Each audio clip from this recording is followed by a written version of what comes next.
Raging Bullets, a DC Comics fan podcast. Episode 194, Blackest Night 5 and 6.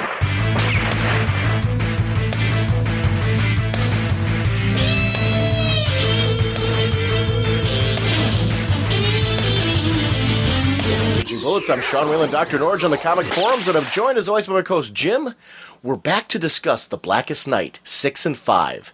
Out of the event, we wonder who stands to survive. The Blackest Night tie-ins are quick chat as well. Myron Rumsey is back, and he's really quite swell.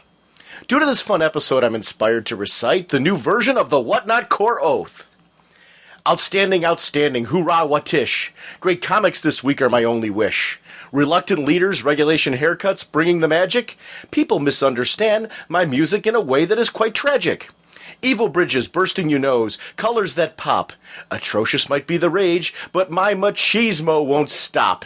So if you don't like comics, you're in for a Sinestro-like fright, because we are going to get you with our periwinkle light. So says the sensei of the Whatnot Segulin, the guardian of the Whatnot Core. Holy crap! That is outstanding! I'm freaking crying over here, man. This episode, we're talking about the Blackest Night issues 5 and 6, and we're also talking about, we do like a casual discussion in the beginning, that we really did start off casually chatting about this, and thank goodness I was recording, about a lot of the tie-ins, as a great way to get some of those in as a part of our discussion. This is a first of a two-part discussion. We actually have this episode, then we got a very special recording that we're doing with Freddie E. Williams II that is going to be released on Monday. It's the 3-year anniversary of him being with DC and actually leaving his job at Hallmark. So we thought it'd be a great time to record and kind of celebrate that and talk JSA All-Stars #2 with a focus on the artwork with him. And then we're going to come back with part 2 of our Blackest Night discussion, where we're going to focus on the Green Lantern book and the Green Lantern Core book. So we got a lot of recording coming to you over the next few days, and this isn't going to be the norm. Jim and I are kind of killing ourselves lately, but we're having a blast doing it. So we're going to stabilize back to doing the one episode a week in a little bit, but there's just been some things that we want to get in. We got Raging Oscars coming up that we're definitely still doing. That's actually going to be after that second Blackest Night episode, and then we're going to jump back to Preacher.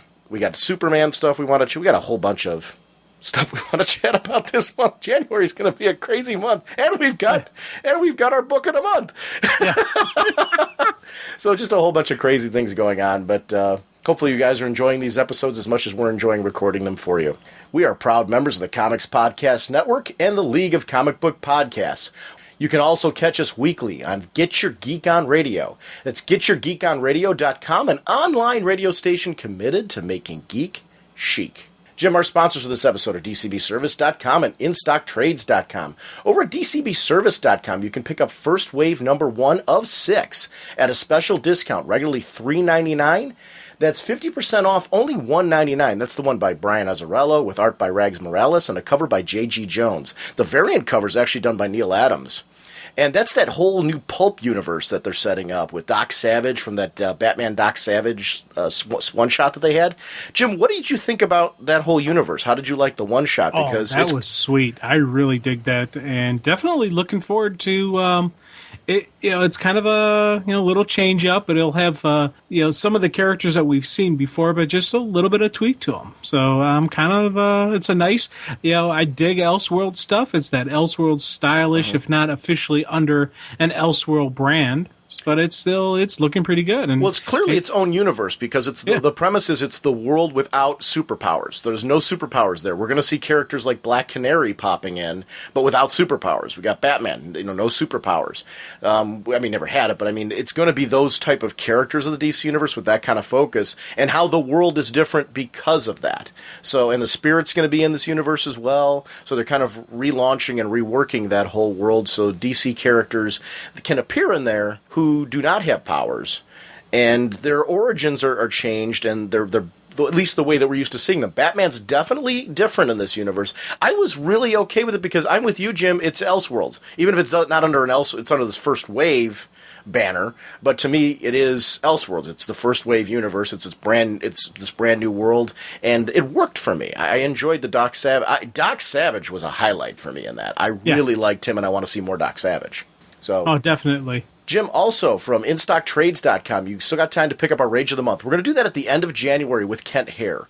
JLA Avengers. There's 208 pages written by Kurt Busiek, George Perez. That's that once-in-a-lifetime crossover that brought together the two super teams, the entire 4-issue series, and it's 47% off. It's regularly $19.99, only $10.59. If you've never read this, join us for this. It's a great chance on our show for us to talk DC and Marvel this month. Thank you, InStockTrades.com and DCBService.com for your continued support. Jim, let's talk about episode 200, because you and I started to realize, oh my gosh, we're getting drastically close. Well, you know what it is? It's these extra episodes we've been doing have been getting us closer and closer to it than we had originally intended. We thought we had a bigger lead to this, and we were talking the other night, we're like, we really don't have any lead anymore. We got to get to this.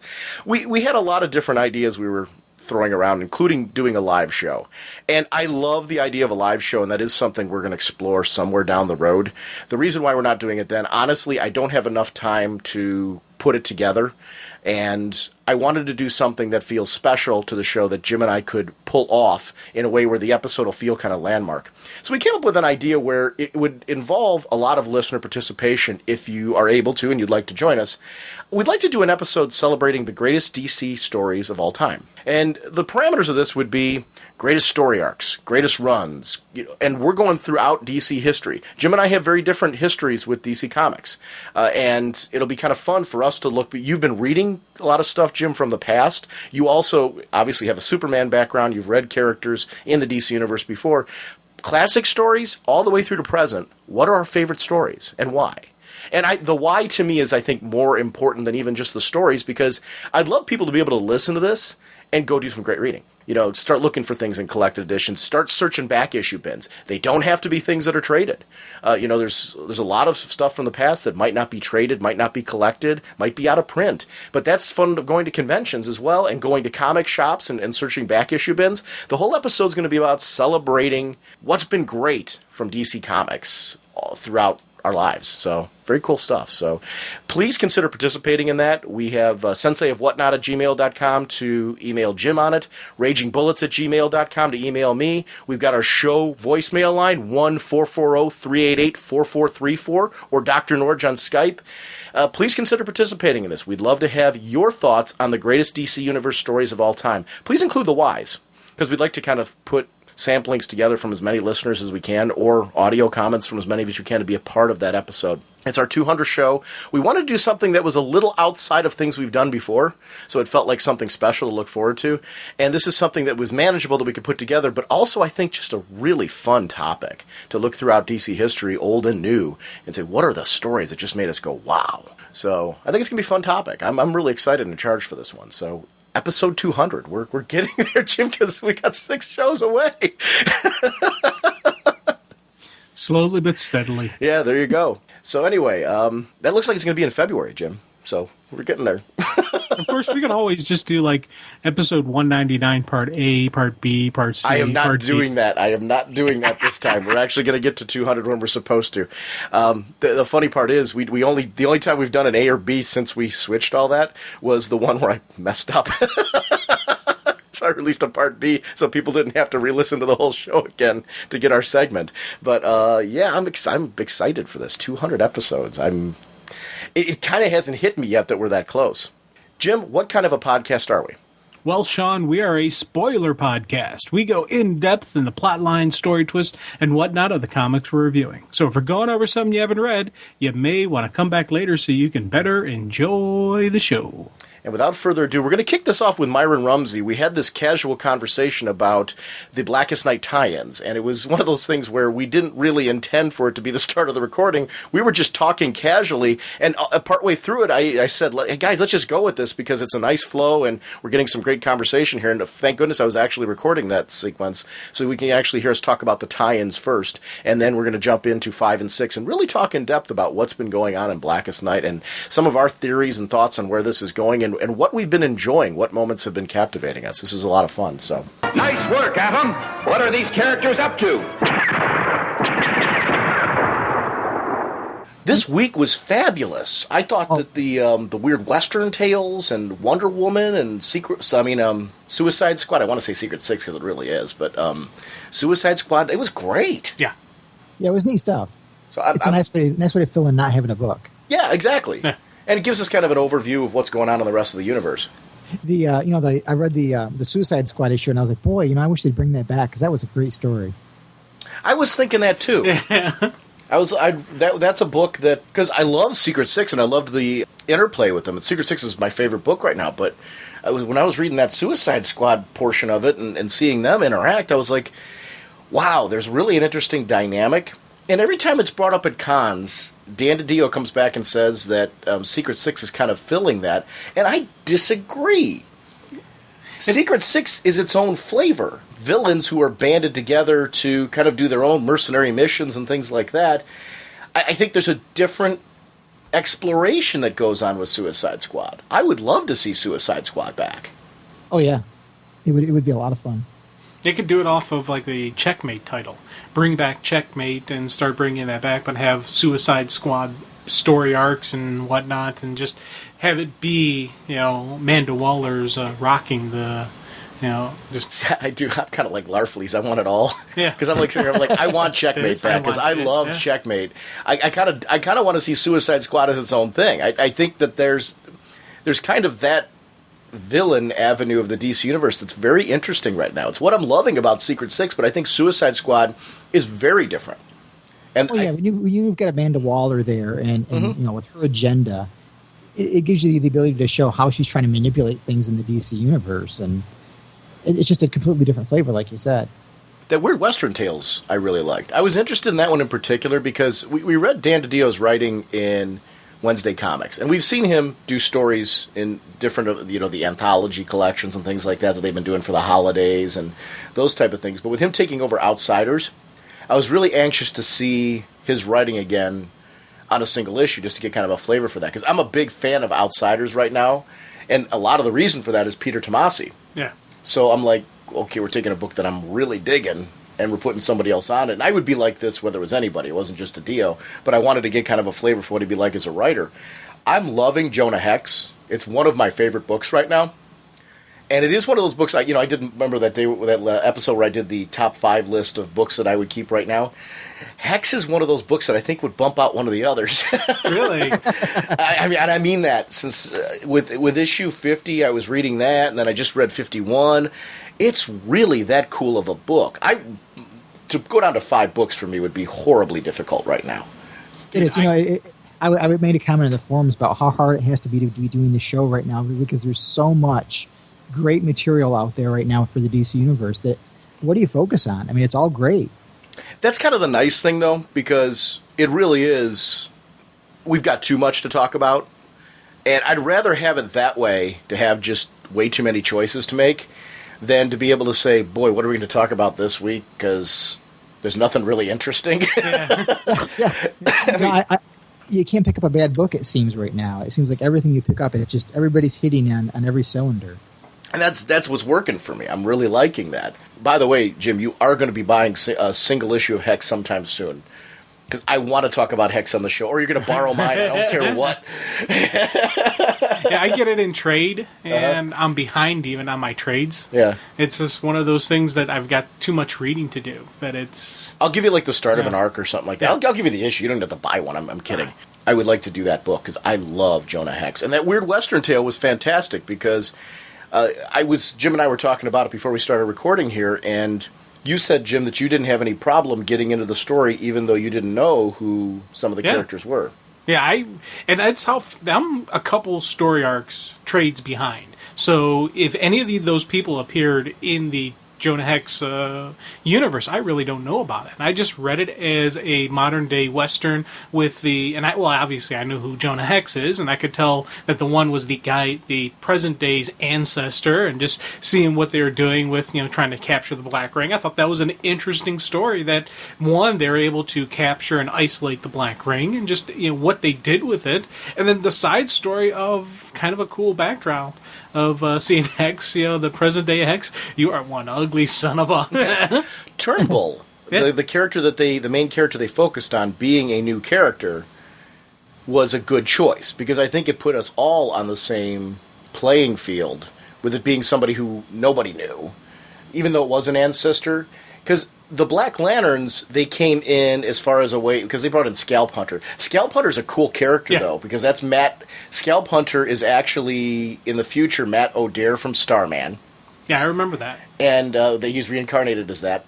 And that great chief also guy. Might be, there was hints that it might be Starboy. Matt O'Dare might become Starboy, who's in the Legion in the future. So, who's Starman now. Oh, okay. So there's like a legacy to Scalp Hunter that reincarnates repeatedly to be like these big-time heroes. And who else did you say? Is that Super Chief? Oh, yeah, from 52. Yeah. I'm glad that they brought back all these characters, though, because it was kind of cool to see them that way. And then bringing back Simon Stagg, from Metamorpho, and using him and the Ray, which makes me wonder about what is the status of Uncle Sam and the Freedom Fighters, if the Ray's working for him now. Or was that he was just working for him as a one-off? I kind of took it as just kind of like a one-off side deal kind of thing. Or it could be Uncle Sam is the Uncle Sam, so that could have been a government operation going on. Very easily, a Shade operation, and Shade could be, if Shade sticks to the principles of what they're supposed to be for, about, homeland security for the U.S., not the side, plans that they had of controlling. Shade is a good guy to Uncle Sam. By the way, I'm saving all this, and we are going to put this on the episode. We're already doing this. I don't want you guys to think, like, why are we going off on these two? I'm like, we're kind of going here anyway, so let's just do it. Yeah. And we can do these like little quick hits. Blackest Night Wonder Woman, the second issue of that came out this week. And that was something, that one really hit full thrusters because I loved seeing the battle of Diana with the ring. Yeah. And I don't think we'd seen that from any of the other characters so far. It was just neat to see her have that internalized struggle where she's aware, she's trapped inside of her own body, she knows what's going on, and she can't stop herself. Is it because she has a heart? Yeah, this is the first storytelling about someone who was actually living, who was killed and came back. Mm-hmm. Now, that I thought was a really cool, just the fact on that. We're going to have a different story, and I kind of was laughing when I was reading it, seeing the inner dialogue of her struggle going back and forth. Then you'd see the outward dialogue of the Black Lantern, and it was just a really cool, concept. Hoorah moment. Her beating the ring, being able to tell Mira to run and pulling herself away from the battle. Actually being strong enough to overcome that. That was incredible. I really loved that struggle because it really, to me, showed just how strong the heart of Diana is. How strong and it is the heart. Actually, it is. It's the compassion, the love, the heart of Diana was strong enough to overcome this. And I loved seeing that from her because it shows why she is a main player.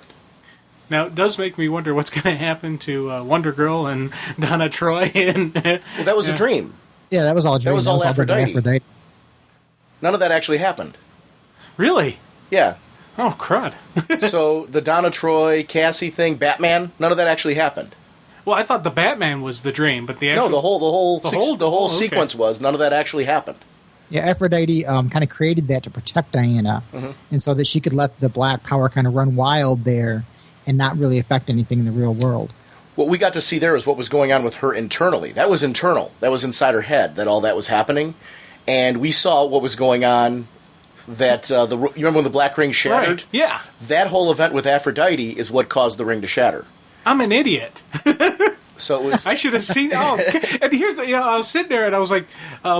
before this, I was like going, they're very different what we saw there than what we saw, in 5 and 6 with her, with what happens there. And I like the connection, but I like the little flesh out difference. And I was concerned that because of the difference with her doing all that battle and all that destruction, I'm like, what's going to happen? And then, oh God, I'm an idiot. Oh, that actually makes me I want to read it again now. Suicide Squad, I loved the bits with Deadshot and Flag. Yes. Just that he's clearly chosen that he doesn't... and why would you want to be a part of Suicide Squad? They put an exploding chip in your head to keep you in line. Why would you want to be a part of that? He's a free agent right now. Really, his allegiances with the Secret Six, yes, they've been out of convenience, but yet there is a connection there. And I think we see that with these characters, that they have an allegiance to each other. There's the buddy cop thing between him and Catman. We know it's not the typical allegiance like you see with Hal and Ollie, where I do think these two, if there was a reason, they would turn on each other without hesitation, if they had to. But yet there is something more between the two of them. There would be regret. there would be regret afterwards. If they had to kill each other, they would do it if they had to. But to be honest with you, I think they wouldn't do it without hesitation. You said they'd do it without... I think what it would be is it would be an assessment of each other. If they thought that each one would walk away, they would walk away from it. See, I disagree with you. I think they do it out of hesitation, out of respect. Take him down when you can take the shot. Because hesitation means the other guy's going to get you. So I mean, I understand what you're saying emotionally, why they'd be like that. But to me, with these two, out of respect for the fact they know each other, if they felt that they had to kill the other, it would be without hesitation because you blink with the other one, they're going to take you down. Yeah, true. There's that. I'd like to see the fight, though. I hate to say that, man. That would be a fight of the century. Those two, because they know each other so well, but they're also just so dang good, each of them. If they had to take each other down, that would be, because Catman would go for stick and move. It wouldn't be just a out and out straight fight, because if he charged him, he's dead. Mm-hmm. He'd have to use his strengths, but Deadshot would know that. So Deadshot would have to work and strike for it'd be a chess match basically. Who would get position because you got one strike, one shot only. You know what fight I want to see out of this one that they set up? Bronze Tiger, Catman. Oh God, yeah. Because I get the impression that Catman's going into that fight assuming he's going to lose, giving it his all, but assuming he's going to lose. Because there's a definite respect level there, and the way he was. I mean, I'm not saying that Catman's holding back at all. I think he's going to give it his all and make sure that he leaves his mark. But I think I'm curious to see how that turns out because just the amount of respect. It was clear Catman had a respect for what we're dealing with here with Bronze Tiger. So I want to see what that's like. Oh yeah. I do want. I actually think we're probably going to get a reprieve on that fight because this is the Blackest Night tie-in. So there's going to be dealing with the undead and all that stuff. So I think we're going to see a partnership between the two, an uneasy alliance between the two in dealing with the undead. Oh, we got to see some fighting between them first, though, don't you think? Well, we got some. I think we're going to see a little bit, and then, like you said, the Blackest Night stuff is going to interject and bring the fight to a halt. Yeah, I agree with you that we're going to see the Blackest Night interject because I think, especially even with what Waller's planning on the House of Secrets right now, that's got to stop at some point. I'd be curious to see if the House of Secrets itself plays into it at all.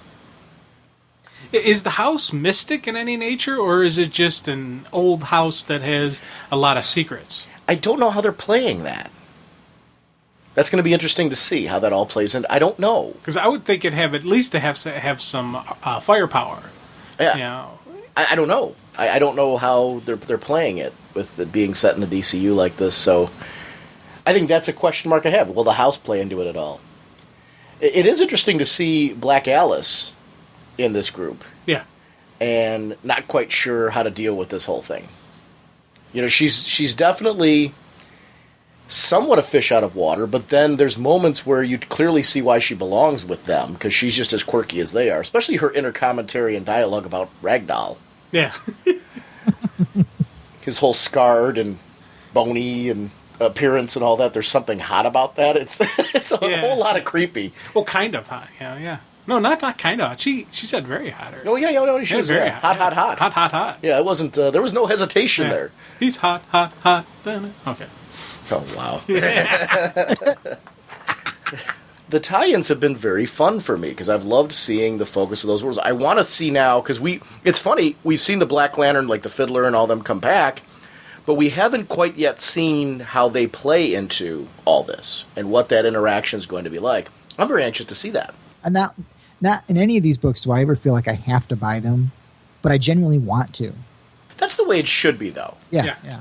Because, I think too often, I grew up in the era where you had a mixture, and most of the time it really was, part 1 was in the main book, part 2 was in, like, Title A. I'll just use an example, like, part 1 would have been in Blackest Night, number 1. Part 2 would have been in Superman. Part 3 would have been in Wonder Woman. Part 4 would have been in... And to me, it's more fun to be able to read these stories as contained stories. Where you don't need to, yeah. Yeah, they flesh out, like, the Blackest Night Wonder Woman is clearly fleshing out things that we aren't seeing with her, off camera, even internal battles that she's going through, we're getting more of an idea of what... See, to me, it bumped up the coolness of what actually happened with Diana. The fact that we got to see that internal battle. So it wasn't something I needed to read, but reading that has enhanced my respect of her being now a Star Sapphire because of how she got there. And the fact that it's this temporary Star Sapphire thing, which we'll talk about more in a little bit. But that to me was all something that I found incredibly interesting. They can battle this. And I think it is because they have hearts. So is it going to be exclusive to Diana? I can't imagine Superman not being able to. Come on, it's Superman. That's what I mean. So he's got to fight it. And what form is that going to take? Yeah. And he's got to fight it. He's got to be able to fight it. Come on, part of me, what happened to Diana, I kind of wanted to happen to him and have him get Blue Ring. That's why because that's Barry though. Yeah, I know, but I'm glad that Barry got it, so I'm not upset about that. But I still, part of me just, I was like, man, that would have been a cool thing, but it would have been just a repeat of what we saw with Diana. Because, that's the thing with Diana in her series and throughout every time, once she appeared in Blackest Night, she's always had one emotion consistent, and that has been love. And it's been her love of the planet, her love of her people, her love of, just of mankind that has been her focus and her strength. So it makes sense that she would get the Star Sapphire. So, whereas, Clark did have a mixture of emotions. Yes, he does inspire hope in people, but he wasn't just pure hope. It's funny how what Diana was going through there fits her battle with genocide to me. That last confrontation between the two of them, where we got to see that's a very similar style of internal dialogue from her there. So thematically, it fits very much with what we've seen from her in those major battles in recent issues. So I kind of like that it kind of mirrors that. Well, even mirrors the end of the circle, which is, what it was and who she is and why she was able to overcome it. It's, who Diana is. That was just something I I really dig that. And that was, and now even seeing the big, 250-pound gorilla sitting there, I missed. I'm like, oh God, I'm an idiot. With Aphrodite, you mean? Yeah, whatever. I completely missed the whole thing being I thought the ending was the illusion, and oh well, I'm an idiot. So no, not really. It's you know what it is. It's there's so much going on with Blackest Night. It is kind of funny with having them be so emotionally charged, and with the whole thing being about what emotions you can drum up in people. It is interesting to see how focusing on different emotions changes the storytelling for these tie-ins. That, to me, has been kind of the interesting key to it. Like, ones that focus on, like, avarice, for example. Like, we saw that a lot in Doom Patrol. Yeah. That kind of stuff, it's very interesting for me to see how that changes the kind of storytelling you're going to get. And it's instilling the emotion, evoking the emotion as I'm reading it. You get to see some of those, moments where, especially the rage episodes, the rage ones, I do get angry along with the... along with the person who's actually feeling that rage. I rage up with them, kind of. That's why when you're reading, you're not over here. See me get start spewing blood. Do you guys have a favorite tie-in so far? I don't know that I do. I'm throwing it out there. Is there one that like stands out for you as being one that you're like, wow, that was exceptional? Still, Teen Titans is still the number one. The Wonder Woman one, I think, has a chance of taking it, or if not taking it, tying it. But right now, Teen Titans, I think, is my favorite of the tie-ins. That one out of the first wave surprised me the most, Teen Titans. I would say for me, Suicide Squad I loved because I wanted to see a series out of it right away. I'm like, I want more Suicide Squad. I would love to read this monthly with Amanda Waller. And I mean, it really... You have a lot of options. I loved the exploration of the new character. The shooter that was in there. I thought that was very cool. I'm like, this is very interesting. And the comparisons to Deadshot, how they're trying to, because of who Deadshot is and the fact that he's just a pain in the neck, they were trying to find that someone to fit into that archetype, that spot, because there's a reason with the way that they operate to have that person. So I loved that was so cool. But Waller's coldness and the way that's portrayed. That's why I think you could have that book monthly, and it would not take anything away at all from Secret Six. It's very different in its approach, and and it does offer the opportunities for them to have interactions again in the future. I don't know. I thought it was a very cool. When you got an issue that right away makes you say, "I want this into series." That is kudos to the creative team that they did that, because I really felt like that. I was getting. Every so often on message boards, you'll see people shout out to bring back Suicide Squad. And I get it. Reading this issue, I'm like, I totally understand why people want it back. I want to go back and read more. I have not read the entire runs of Suicide Squad. I've read broken runs of it just because financially, when it was out, I couldn't afford to. But I've always enjoyed it when I've read it. I want to go back now and seek out the back issues. That's how cool this was. So there's like 70 some odd issues or something like that, because it was in the 70s, whatever issue it was. And I would love to go back and seek that stuff out and start reading it, because I thought it was that cool. So that one is up at the top of my list because I'm loving Jonah Hex so much. That Weird Western Tales really surprised me on how enjoyable it was. A very self-contained one-shot.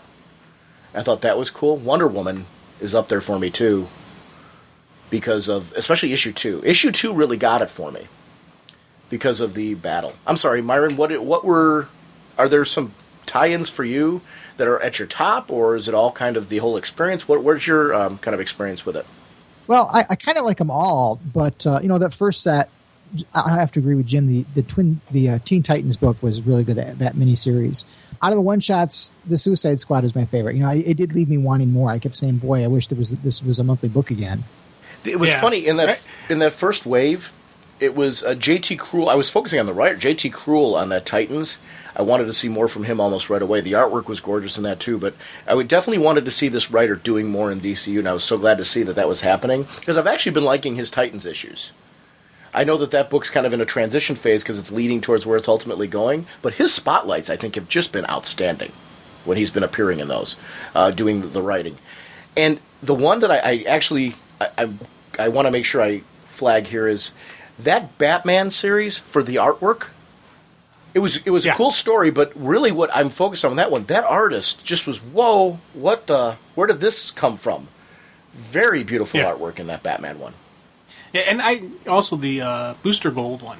I really dig the Booster Gold. The two-parter? Yeah, the two-parter there. Yeah. That was just, one, it was the story that everybody wanted to see with, the blue and gold back together, but just, 2, the ending behind it, and just, how they dealt with it, and, where the body is now. So it's kind of a cool, it was a nice, complete closure, giving Booster that closure, and also giving Jaime some not only just face time, but also just some character time that it shows he makes sense in this universe, and he makes sense with Booster Gold. I like seeing those two together, and that's actually something I would like to see as a regular ongoing thing. Have him be part of the Time Police. I think he and Booster fit well together and it's weird saying Booster is the veteran, but he is. Booster's the veteran hero with this young hero, along with him. I thought that was a cool dynamic and an interesting twist. Not disputing you. Why are you saying that it's weird that Booster's the veteran? Because Booster is quote unquote the goofball, quote unquote the film. That's why I say okay. Yeah, ironic. Even though he's been around for a while, you're saying seeing him as this kind of and having him responsible character, the responsible role and all that. Yeah, even though we know it's now just longevity's been there, but he's got that level of hero to him, and it's interesting seeing that together. I like to see that dynamic, and he's a character I wish. And when I say people, I mean the people in the DCU, the other characters would know the truth about him.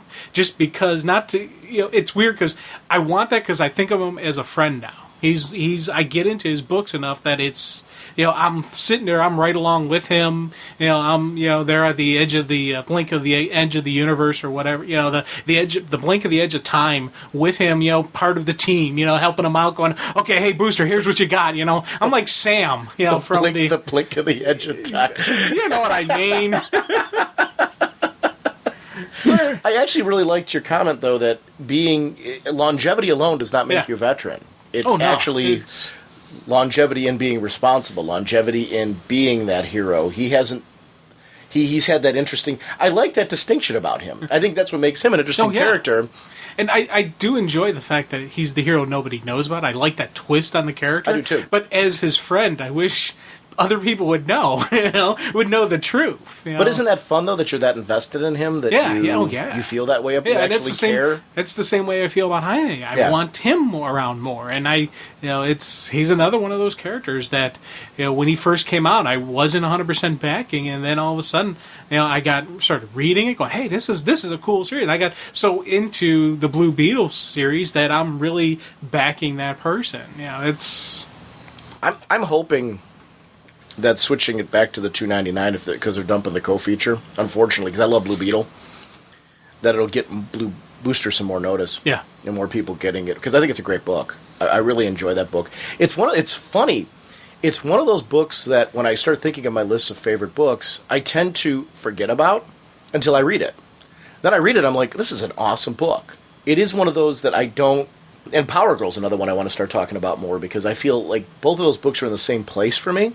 They're two books that I'm really, really enjoying, but I don't talk about enough, and I want to talk more about them for just that reason, because Power Girl's a bunch of fun, too. Yeah. I mean, I know it's not Blackest Night, but I'm just... they kind of are that same category for me. They're really fun reads every month, and they're different than anything else that I'm reading, superhero-wise. It's a different kind of exploration. And I love time travel. Time travel, they can't do enough time travel for me.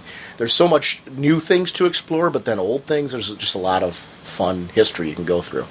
Guys, why don't we go ahead and jump into talking about the Blackest Night book? We are Crystal Men from Mercury. We have no quarrel with you. All right, guys, I want to talk about... First of all, I want to welcome Myron Rumsey back to the show. Myron, from the blog of OA, thanks for coming back and joining us again for our continued exploration of Blackest Night.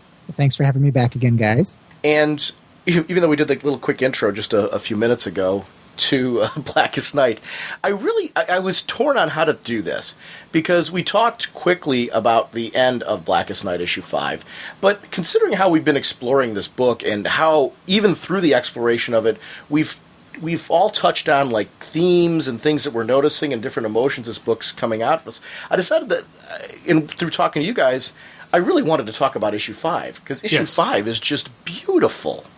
There's a lot just, going on. The story leading up to the big ending. The big ending is huge. Bruce coming, the quote-unquote Batman coming back and going what the Necron used him for, but it was just the build-up to it. I loved seeing just all the colors, working together. That was a cool beginning part of it. The gathering of the representatives of each of the Corps was great. A question I've got for you guys right now. I've been looking for this. Do we know Larfleeze's oath yet? No. Nope. They have not said what Larfleeze's oath is. I believe I read somewhere that they said mine wasn't it. Because someone, I think, at a con asked him if mine was his oath, and they said no. I'm 90% sure on that one, and someone can correct me if I'm wrong. So we don't know what it is. And I think that's what is interesting, especially seeing the fact that when all the colors got together, when all the colors did their oath, he's just sitting there going, huh? Yeah. What are you guys doing here? That says I'm hungry. Yeah.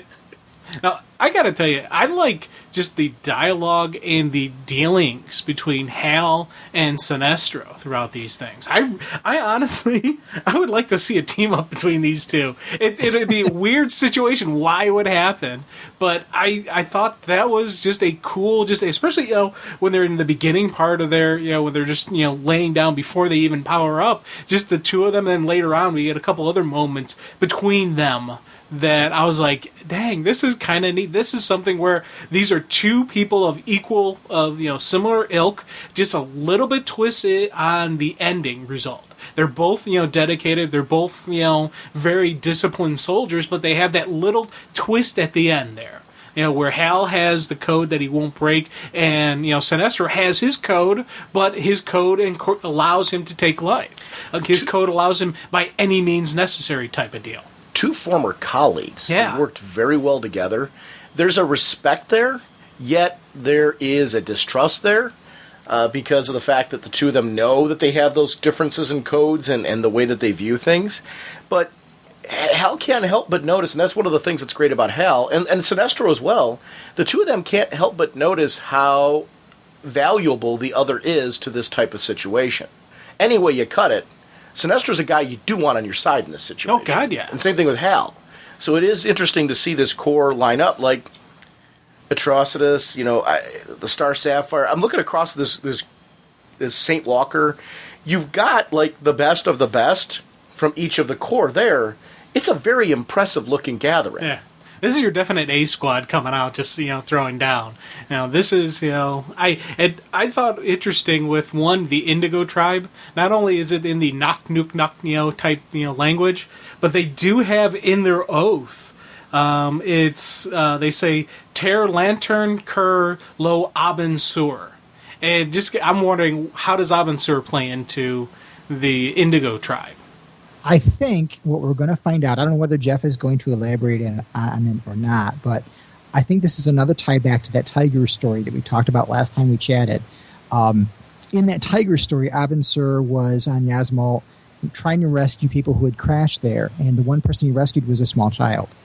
So I'm wondering if she is that small child grown up. Oh, I'm sure that there has to be. Yeah.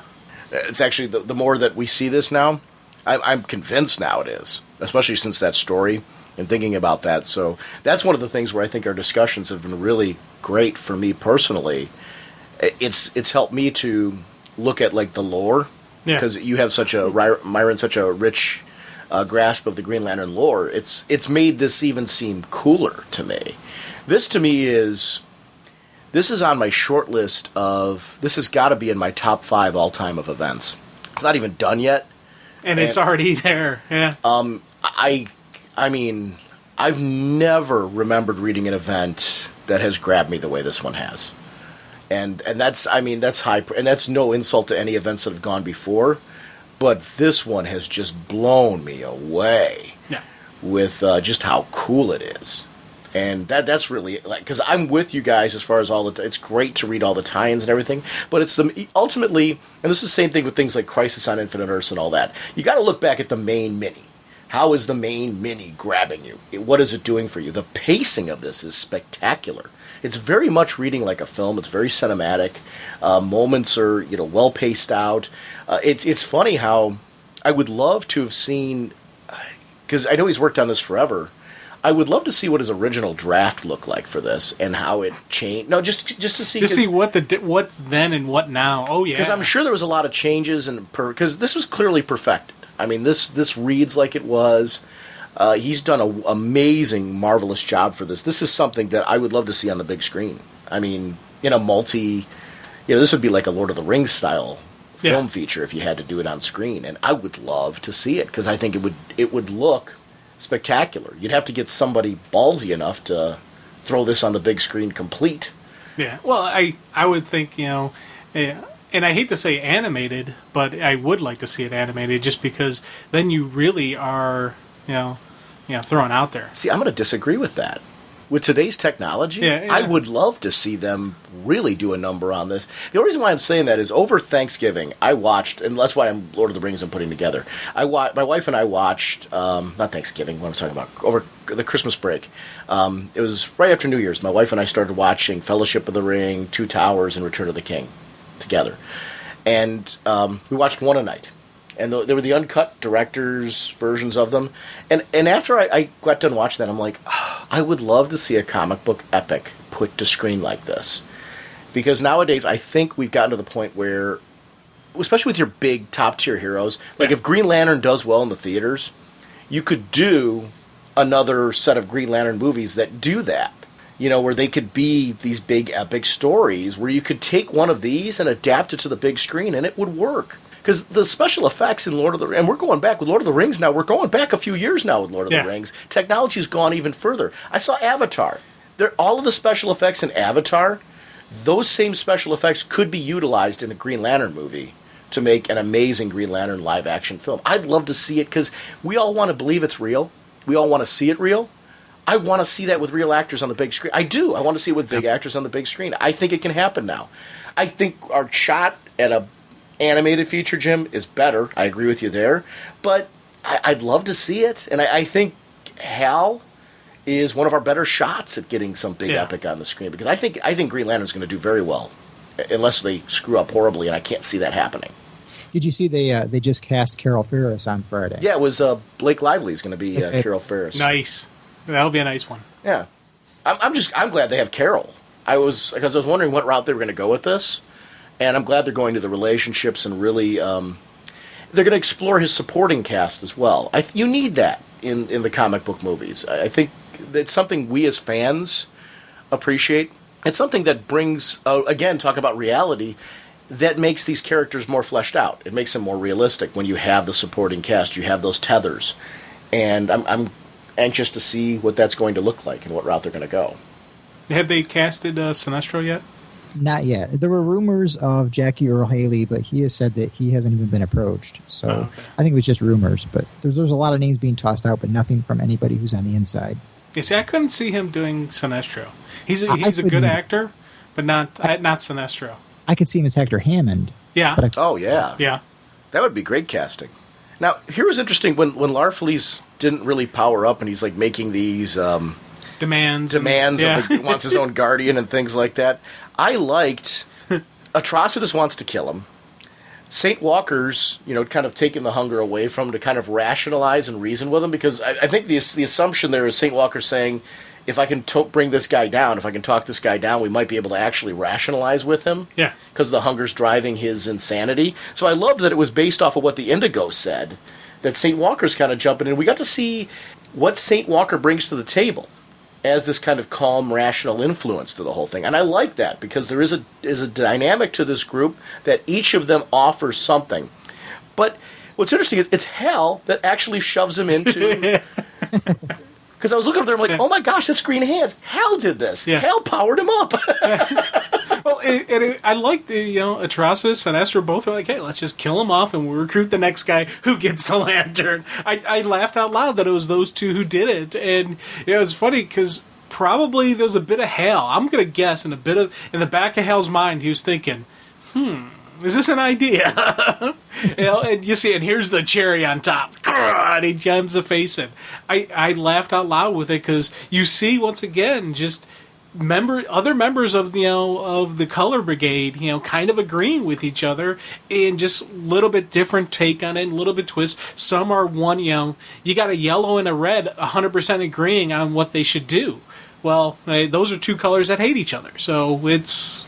I like seeing this dynamic, and I like seeing this play out of these characters. The Barry Allen sequences that come next are really important to me, because it has been a consistent thing throughout the series. I know we talked about it last time, that Barry here is shining, and he's becoming a character. We've seen that rebirths happened at this point, and he is now totally settled in being back on Earth, being alive again, being, a part of the DC universe. And I love seeing these moments where, like, Barry doesn't totally know who the players are yet, but yet he feels like a veteran again. He feels like he's a hero again. And he's just stepping up and totally analyzing these situations like a scientist, but not even just as a scientist, as a hero. Because he's like, what you've done to these people is totally, goes way beyond sacrilegious. And there is... Because Barry's that guy from the Silver Age that he's a hero's hero. And I think it's great. I love the distinction in the DC universe now, how every hero's got their own little quirks and personalities. But I like having... It's one of the things I love about DC heroes. You've got certain heroes that are tried and true, pure heroes. There's something pure about them. I like the purity of Barry. That he is that guy. There is no gray area with him. He is very much black and white. It's interesting to see him, and I like how he feels in this. They've modernized him in a way where that hasn't been lost. Yeah, and I like the fact that he's his rage and his disgust and Necron isn't just what he did to his friends, bringing back the undead and all that stuff. It is about the people of Coast City and what he did to these innocent, people who were dead, causing back alive. It's, sacrilegious, and it was just this.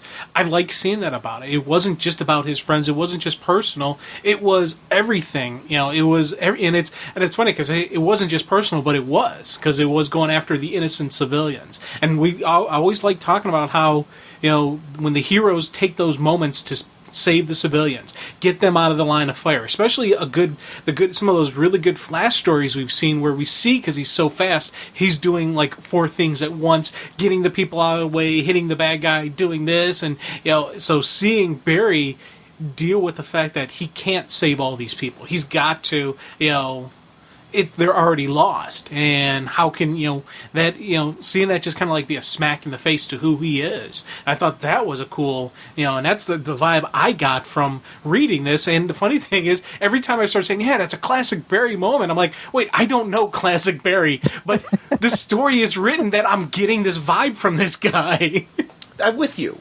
That's what I like about it. I feel like we're really getting to know this character, and I think extreme events at their core let you get to know anybody, because you get to see who they are and what they're really capable of in those moments, and that's a real life thing, and we're getting to know Barry through this. I also like the fact that Barry's death in the Crisis is one that's always referred back to as one that had meaning, and how it affected the DC universe, and the controversy of bringing him back was due to that, because it did.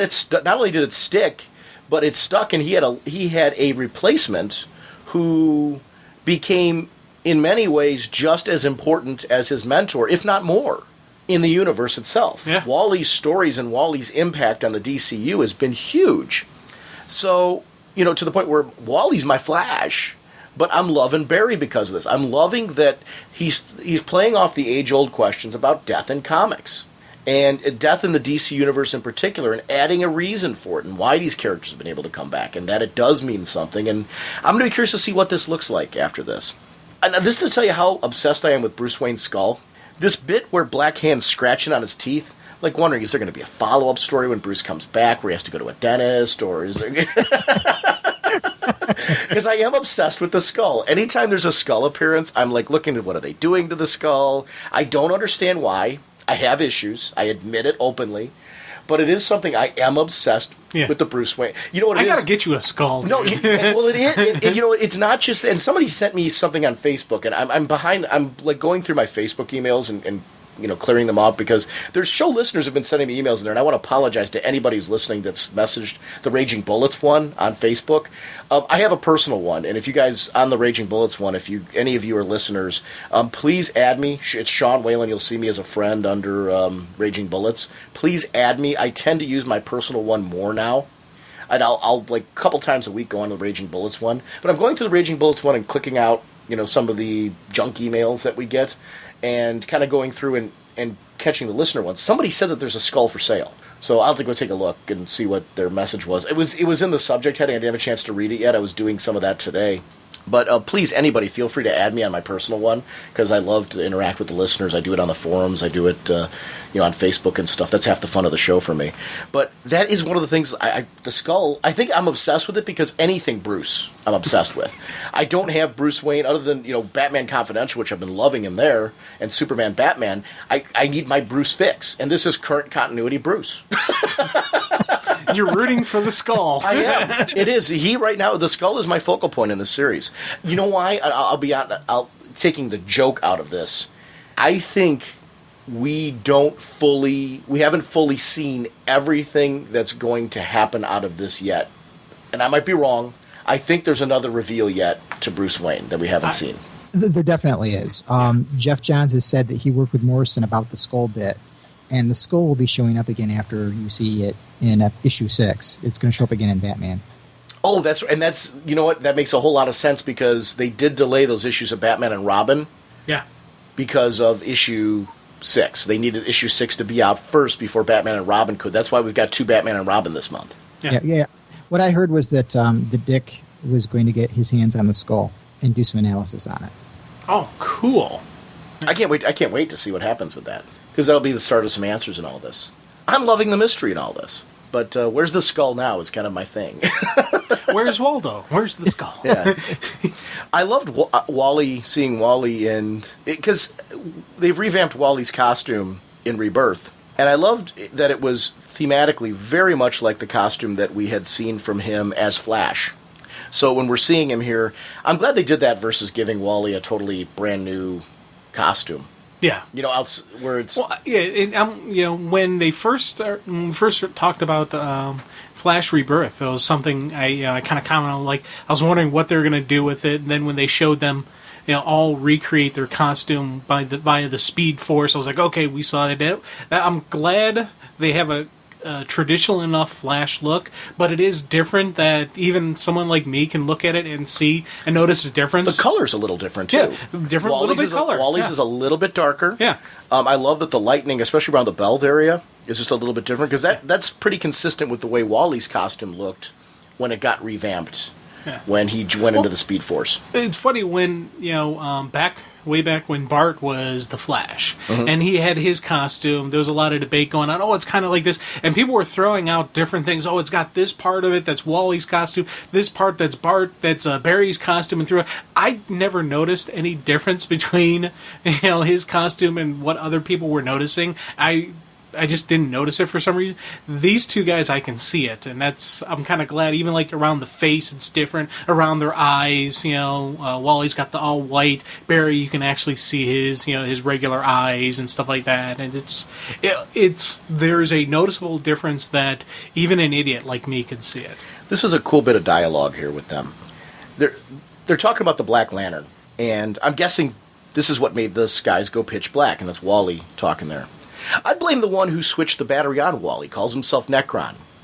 Kyle mentioned a Necron before, some kind of alien entity that's able to animate the dead. Looks like he got an upgrade. And that's great because it talks back. Kyle has a relationship with Wally that goes back to their time together on the Justice League, where the two of them, because they were they had taken over and had established themselves when they were on Justice League, they were established heroes at that point. So it's great to see these two guys still have a relationship. Along with Black Hand, I feel like I need a shower just listening to him. The bad guys have changed since the days I was the kid to your Flash, but I'm the Nightwing to your Batman now. And you're the Flash to my Flash, Wally. The more, the merrier. But on top of the Grim Reaper and his Halloween troupe, we've got 7 million people clawing their ways out of the graves. So tell me you're not the only one coming. It's such a great moment, and I know this is leading to the moment where Wally reveals that he brought the whole army with him. But the bit between the two of them, I loved Barry saying, "You're the Flash to my Flash. You've been established at this point. Look at what you've done. It's no longer, we are equals. We're on the same playing field." Same thing we get with Jay and Barry. Yeah, and I like that look of the whole thing. That there's that. I think that's something. It made me more say, you know what? When Bruce comes back, I could go for Dick staying Batman. It's seeing the two of them together like this. Boy, would that be interesting. So I don't know. It's funny how issues you'll change again. It's one of those emotional things. I am very torn on it. But I mean, there's moments like that where I'm like, okay, I get it, and it does work here because I love it with the Flash family. But seeing this shot, and I mean, the artwork here is just incredible. Ivan Rice on art, just the whole art team, really, and the colors and beautiful inks. Spread. Everything here just looks great. Seeing the whole team, and everybody's here. Ice is here, which is really important because I think Ice is going to play into. You've got to see Ice now that she's a Black Lantern with Guy. Oh, man. And how is that going to affect Guy? Yeah. That's got to be coming. I'm looking forward to that. Animal Man there, just all of these characters. Dove, Superman, Wonder Woman, Starfire. I mean, just everybody. It's just such a great look to see all of them here. I'm a big fan of the troops being rallied. Yeah. And seeing those moments together. Seeing Superman always up front and center. Yes. The dun dun dun dun dun dun. But Jimmy's reluctantly up front and center. Yeah. Right? Isn't that how it is? No, he's reluctant to. He's never out in the front leading the charge. He's reluctant to take control, but when he has to, he does. Right. He's up there just. Yeah, he's kind of. No, he's unsure about being up there in the front. Not now. It's the initial off-camera insurgence. Off camera, we didn't see the internal turmoil. Exactly. That went on with him as far as actually being up there in front. Exactly. Do you think he was hanging? He is behind Wonder Woman, So. Yeah. Now, see, to me, he looks like he's behind. Yeah, he looks like he's a little in front of Wonder Woman, but I don't fault him for being behind Wonder Woman. Yeah, exactly. We're both thinking the same thing. Again, I think he's being a leader there. The other guys could learn from that. And I'll bet you that's the least reluctant he's ever been. Actually, I actually was looking at the artwork, and I thought he was a little bit more in front, because he was, flying up into the sky like that. They had the great pose, just the Superman pose of him in there and all that. Yeah. Very iconic and very powerful. But then we flash back to Damage here. And Ray Palmer, I'm really, really liking in this. Yeah, I'm a fan of Ryan Choi, and I always wish we could see more of him. But this series is really doing a great job of, kind of spotlighting Ray Palmer and just in this whole thing where he tries to prevent the Black Ring to getting to Grant. And it's funny because it's something, that we've seen constantly happen. These guys get hit with the rings, and I like seeing that last-ditch effort where he's like, I'm not going to let this happen. I'm not going to let this kid fall. And he's, trying to stop it. And I thought that was just kind of some cool moments. Can we get a little Ryan love in the DC Universe, though? Yes. I'd love to see him somewhere. I understand here why we're focusing on Ray, because so much of the characters and supporting cast are so emotionally tied to him. It makes sense. So I'm not saying that that's a poor choice. You've got to have Ray here. I get that. But I'm hoping, because there's these hints of something going on this year involving characters like Connor Hawke and some of the characters who we aren't seeing too much on screen right now. I'm hoping Ryan Choi is one of them on some level, that he starts making an appearance somewhere, because I really like him. I think he's a great character. I loved that series, and I mean, if we don't see any Ryan Choi, I'll have that series, and I can always go back and read the series, because I thought it was a very cool series. It's one of those I'll never get rid of. I actually rebought the series in trades. To be able to read it over and over again. Easier to reread, yeah. But he's a character that's important to me. Again, wouldn't fit this because of, the focus. Just the dynamics and the whole Barry, Ray, Hal kind of thing going on. Plus also just Ray's dealings with Jean. Well, that's what it is. And we ultimately wanted this. I wanted to see him versus Jean. I mean, this is something that I think the emotional beats here are perfect. Yeah, I was in the camp that wanted to see the Sue and Ralph Dibny versus Jean. But, Mira for solo series. I'm going to actually say right now, forget miniseries. Yeah. I want to read Mira monthly. Yes. Just her reconstructing Atlantis. Uh-huh. Just her being the queen of Atlantis. We've had a king all these years. This right here is a great chance to introduce the Queen of Atlantis, bring back the Atlantean people, bring them back, Well, if you don't know what to do with Aquaman, she's pretty darn near perfect in this. Yeah. I could follow. This is a great example of using a character in a way where she's become so interesting now that, boy, see, ideally I'd love an Aquaman series with her involved, with her being a main character as well. But if we're not going to get that, I'm all for, let's, Mira tied in time. I would read that. I like Mira. Oh, Myron, what do you think about Mira in this? Has she been somebody that's grabbed you or what? I think she's definitely been a standout character in this, and I made a comment once before, I think when we talked last time, that I would read a Mira book in a heartbeat. The heck would bring an Aquaman back. Give me a Mira book. And I'm a huge Aquaman fan, and I'm in that place where ideally my wish would be Aquaman to come back, but if not, I would easily read Mira and be very into it. I think she's and I'll say this to the point where I'm like, well, if we bring Aquaman back, is Mira going to get pushed to the background? I don't want to see that, because Mira's that cool. So yeah, she's definitely groovy. Wait, I'd love to see them do something with Mira while they're waiting to figure out what they're going to do with Aquaman. Justice League. Have Mira there doing something. Put her on Justice League. Yeah. She's kicking all kinds of butt in this. I mean, why not? We're getting some power. We're getting some, fury. We're getting some cool battle, out of her. She's, definitely got a little bit of tank in her. She can take a punch. She's got some offensive capabilities, and she's got a little bit of the water, sorcery type. I'm not exactly sure if she's commanding of the water or if it's a water sorcery or whatnot, but she's got a little bit of twist to her as well. So, this is a nice roundabout character that could hit you hard. Yeah, she also kind of represents, how Martian Manhunter was the outsider reflecting back on humanity, and she kind of fills that role too.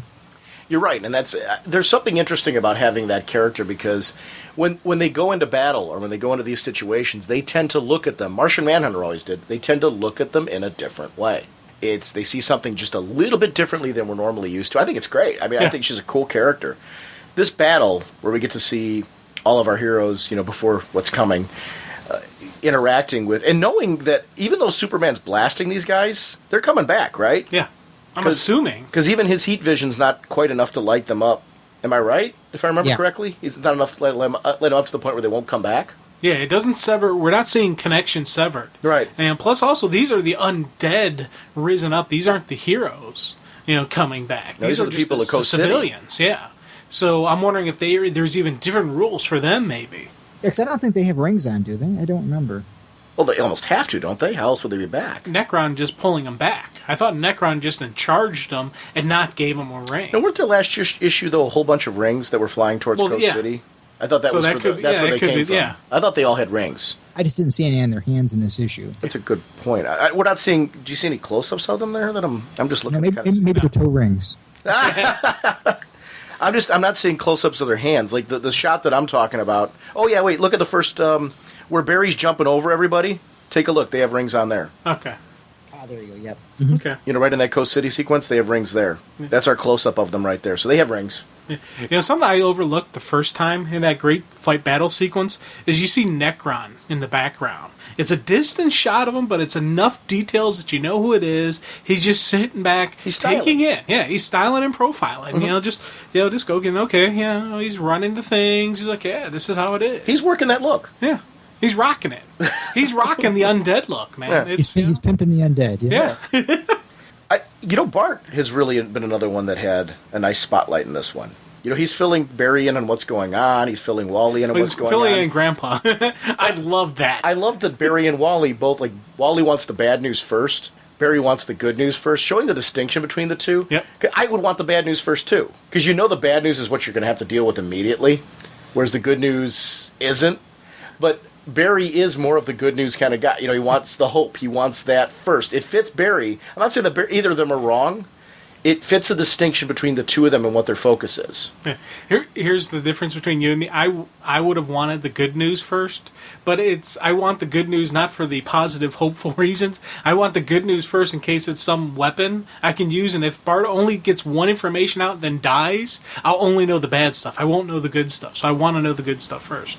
So yeah, I want to know the good stuff, but for a negative reason, just in case he dies. Oh, see, I would want to know the bad news for a good reason, because I'm like, while he's telling me the good news, I can kind of strategize.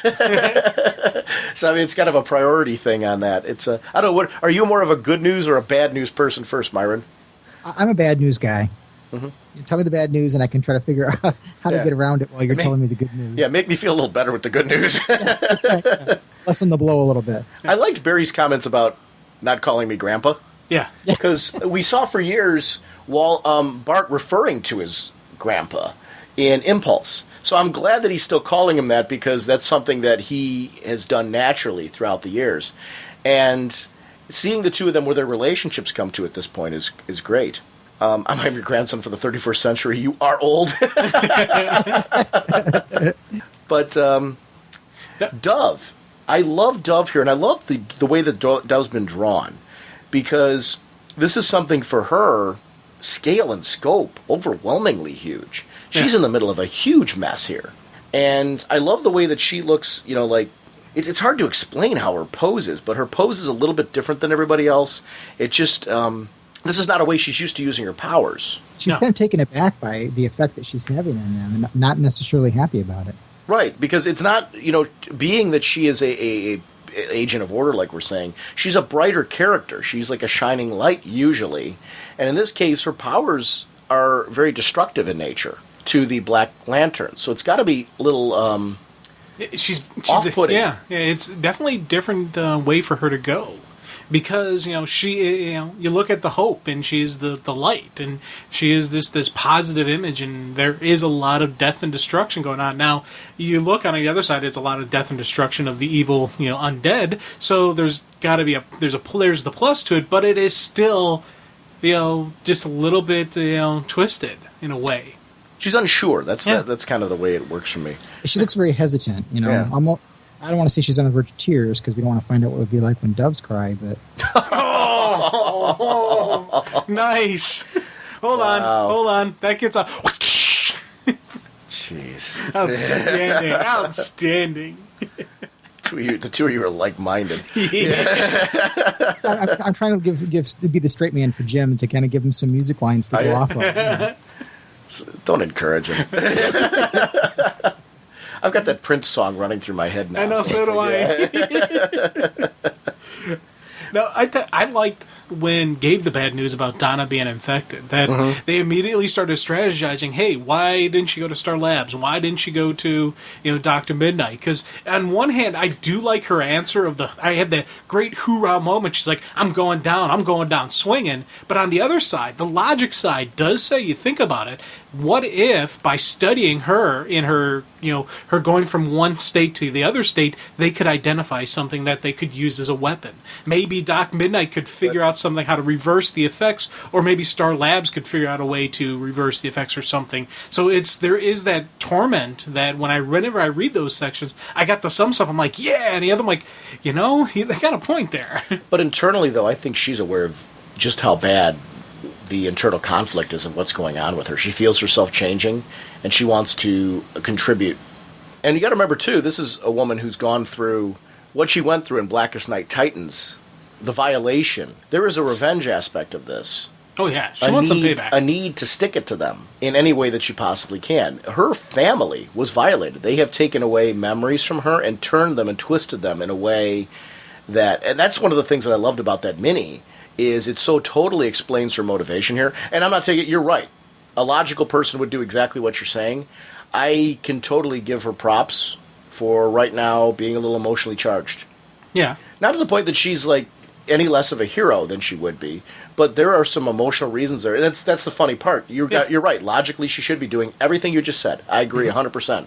But I love that there is a storytelling reason where we have emotionally seen why she would be there and why she needs to be there. Yeah. And this is so... I would not want to be the one to tell her that we're taking you off the battlefield right now in a million years. Here's the question. Here's the $1 million question.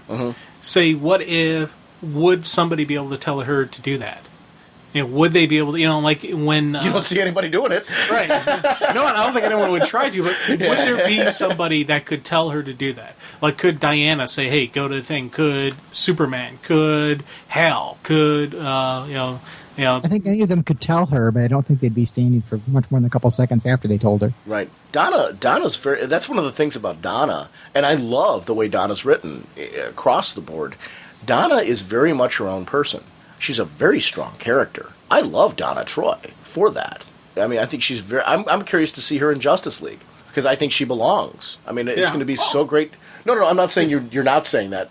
What I mean is I think that's what makes her compelling, is that, there's not an issue of Donna being unsure of herself and her role and what kind of person that she is. It's going to be curious to see her on that team. I'm glad to see these characters stepping up. I think it's interesting. And this is great storytelling. This to me shows why she should be on the Justice League. Hands down. If we're not going to have Diana there, let's have Donna. This is very cool. Scar. This whole thing with Scar. Talk about creepy. They're ours to drain. Yeah. These Guardians fight to preserve order in a universe that will never find balance. I did like that the Flashes were going after the Guardians. They were going to free the Guardians, them. yeah. That's a strategy move that makes sense. We need some heavy-hitting power here, and the only way we're going to get it is if we get, if we don't have Hal in the crew here, then we're going to, get our own light. Look what Dove's doing over there. What if we get these guys? Yeah. So it makes sense. And the battle with Scar is very, very cool. Talk about a creepy development of a character, though, in Scar. Yeah. Well, it's funny when we get to when the Rainbow Squad shows up and that beautiful 2-page spread when they show up and they attack and they do that stuff. I took that I was reading it and I took it over to my sister and I was at her house for the holiday and I showed her that and these were her exact words. I don't know what's going on here and you don't have to tell me, but it is beautiful. And it was just, that's from a non-comic book reader just taking in all of the action and everything going on there. And she had to put in that, and you don't have to tell me, or I would have spent the last, giving her a full breakdown of what Blackest Night is. But it was just the way this is drawn, just the multiple colors, just that attack, just the sequencing, the spread throughout the 2 pages. That is just one of those artistic moments that I'm like, man, I want this as a poster. I want this spread, this layout. This is I would love to see this. I'm not taking anything away from museums of comic book art that are around. So don't take this as me disputing. I think that's fantastic. There should be specific ones for that. I would love to get to the point, though, like we have the Cleveland Museum of Art here. I would love to see comic book artwork in there. Yeah. I think that there's comic book artwork that belongs. I think that that's Wing or something like that, or a partnership with the Museum of Comic, MoCA and things like that, and really just kind of, really just changing the landscape of how comic book artwork is viewed. Because there is stuff, I'm looking at this spread right here, and I'm just like, you take the full page of this and what it originally looked like, the original, with the colors and all that, and put that out there. That's gorgeous, and it really is stuff that should be respected for the quality and what's done. These are artists; they are. And it's pure artwork. Sure, I think if you were to describe this without showing it to somebody, there was a great opportunity. It could have looked really hokey, and it really doesn't. It's beautiful. It is, and I think that's kind of my point. Is that's why I said I'm not taking anything away from that. Art. I love that there's specific, and I don't want to change that. So I love that there's specific museums devoted towards comic book work. So don't get me wrong; I'm not saying that I want to take anything away from that. I would love to see them have a partnership where our art museum system is acknowledging that. And maybe they do. I don't know the behind-the-scenes relationship, so, excuse me if I'm overstepping myself here on saying this. But it's something that us as fans, I think we know it. We know that this is valid, and we know that this is there. But I'd love to see art critics and art fans in general, people who don't read comics, to really look at this with fresh eyes of respect for what is really being done here quality-wise. It goes back to what I'm saying. I do think that this art form does not have the kind of readership it should right now, and the kind of appreciation it should, because I think it appeals to so many different kinds of people that haven't touched a comic yet. And you're never going to get everybody to read comics, just like you're not going to get everybody to read books. But I do think that there are untapped audiences that would look at comics, and that's a great example of it. I think there's an art appreciation group.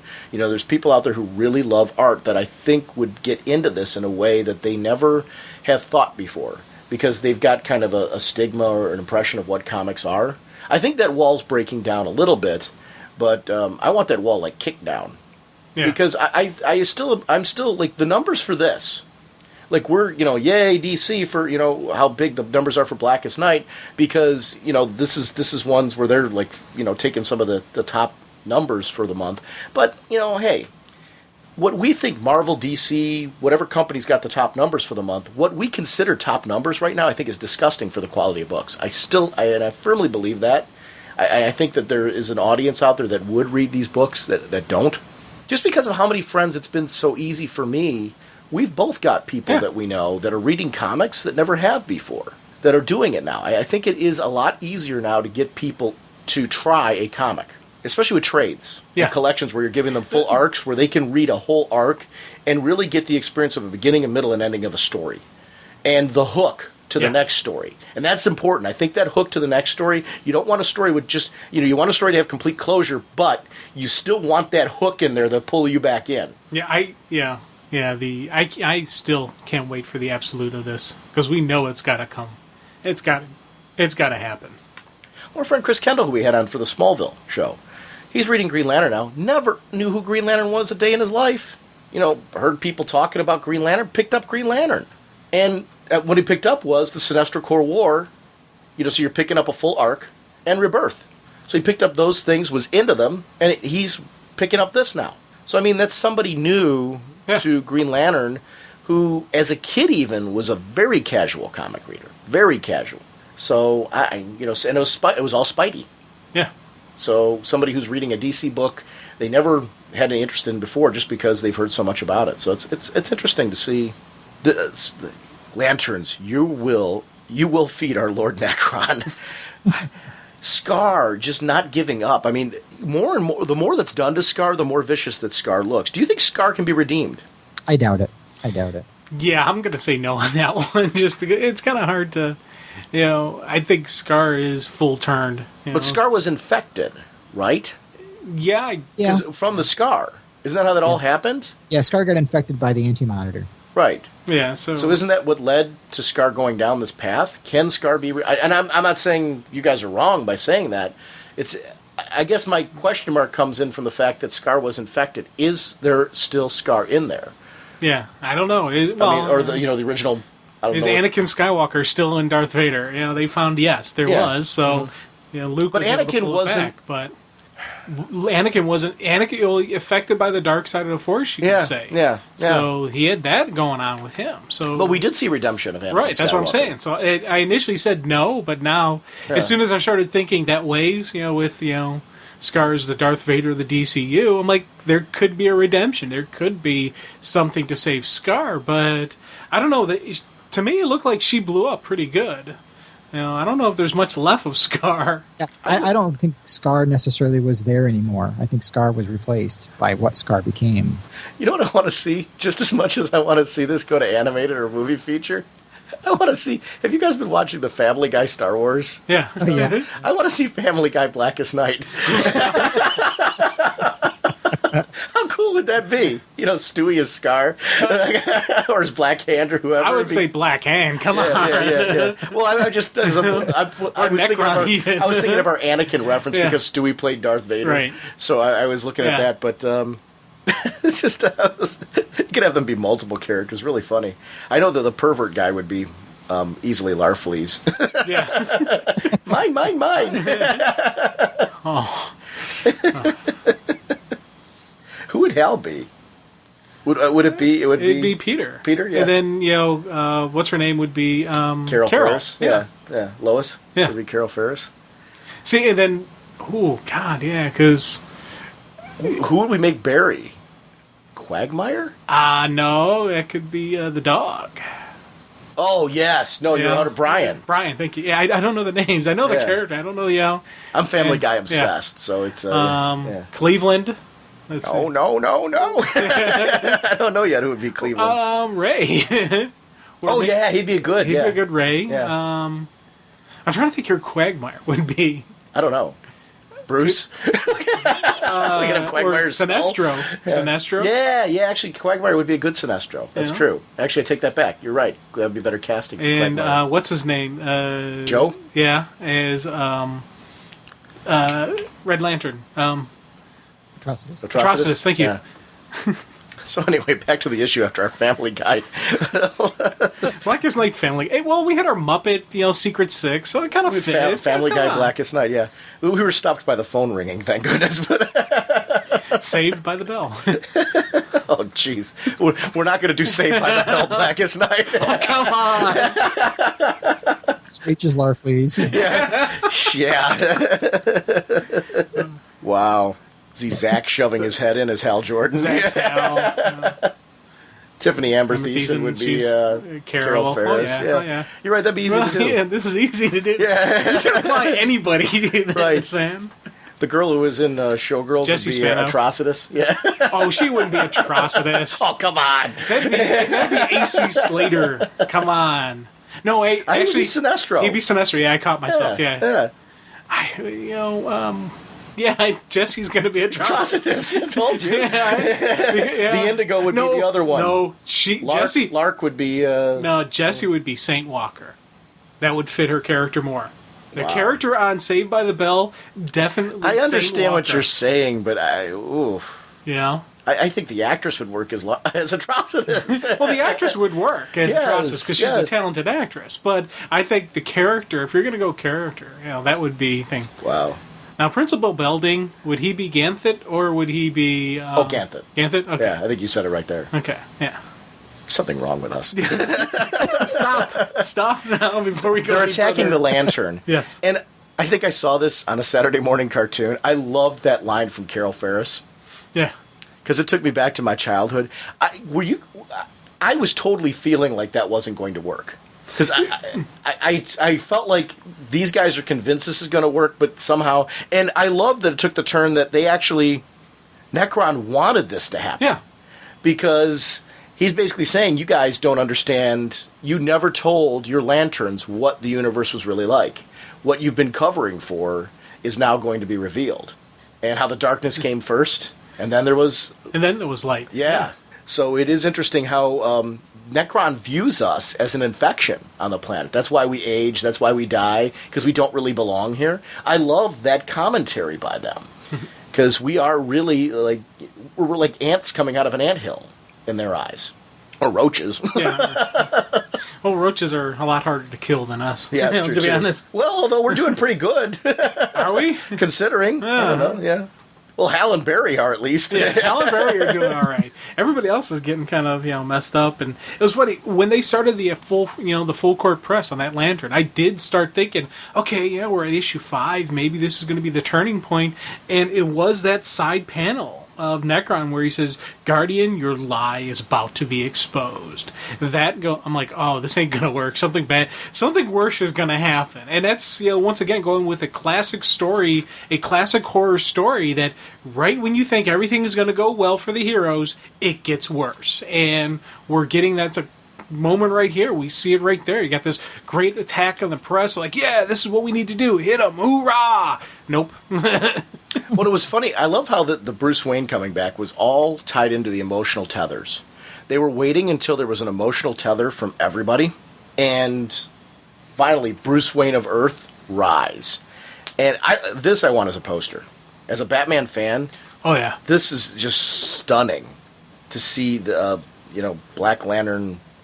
I'm cautious to say Black Lantern Bruce Wayne because he's in quotes. It is in quotes, and there's no download. Yeah. Which is, to me, again, the distinction. But him spewing out rings, and I so want to know what's going on with him. I think that this is a major clue to what's going on with him here. The fact that he's not truly dead. Yeah. But yet, is it that Necron can't get a fix on him because of Barry? Remember how Barry jumped away for a second and the rings couldn't latch onto him? Is it because Bruce's time lost that Necron can't get a latch on him either? That could be. Or that could be the fact that Bruce really isn't dead, or is he... But that's what I'm saying. Barry and Hal weren't dead there either. Right, so they jumped in time, and because they jumped in time and they weren't locked to a set point, I'm just throwing out ideas there. I'm wondering if this whole thing is just a major clue. There was no download because you can't. Well, it was interesting that Batman doesn't say anything. At all, because there was no download. Yeah. He was one we didn't see with a download. Matter of fact, I don't know that we saw a download with the Citizens of Coast City either.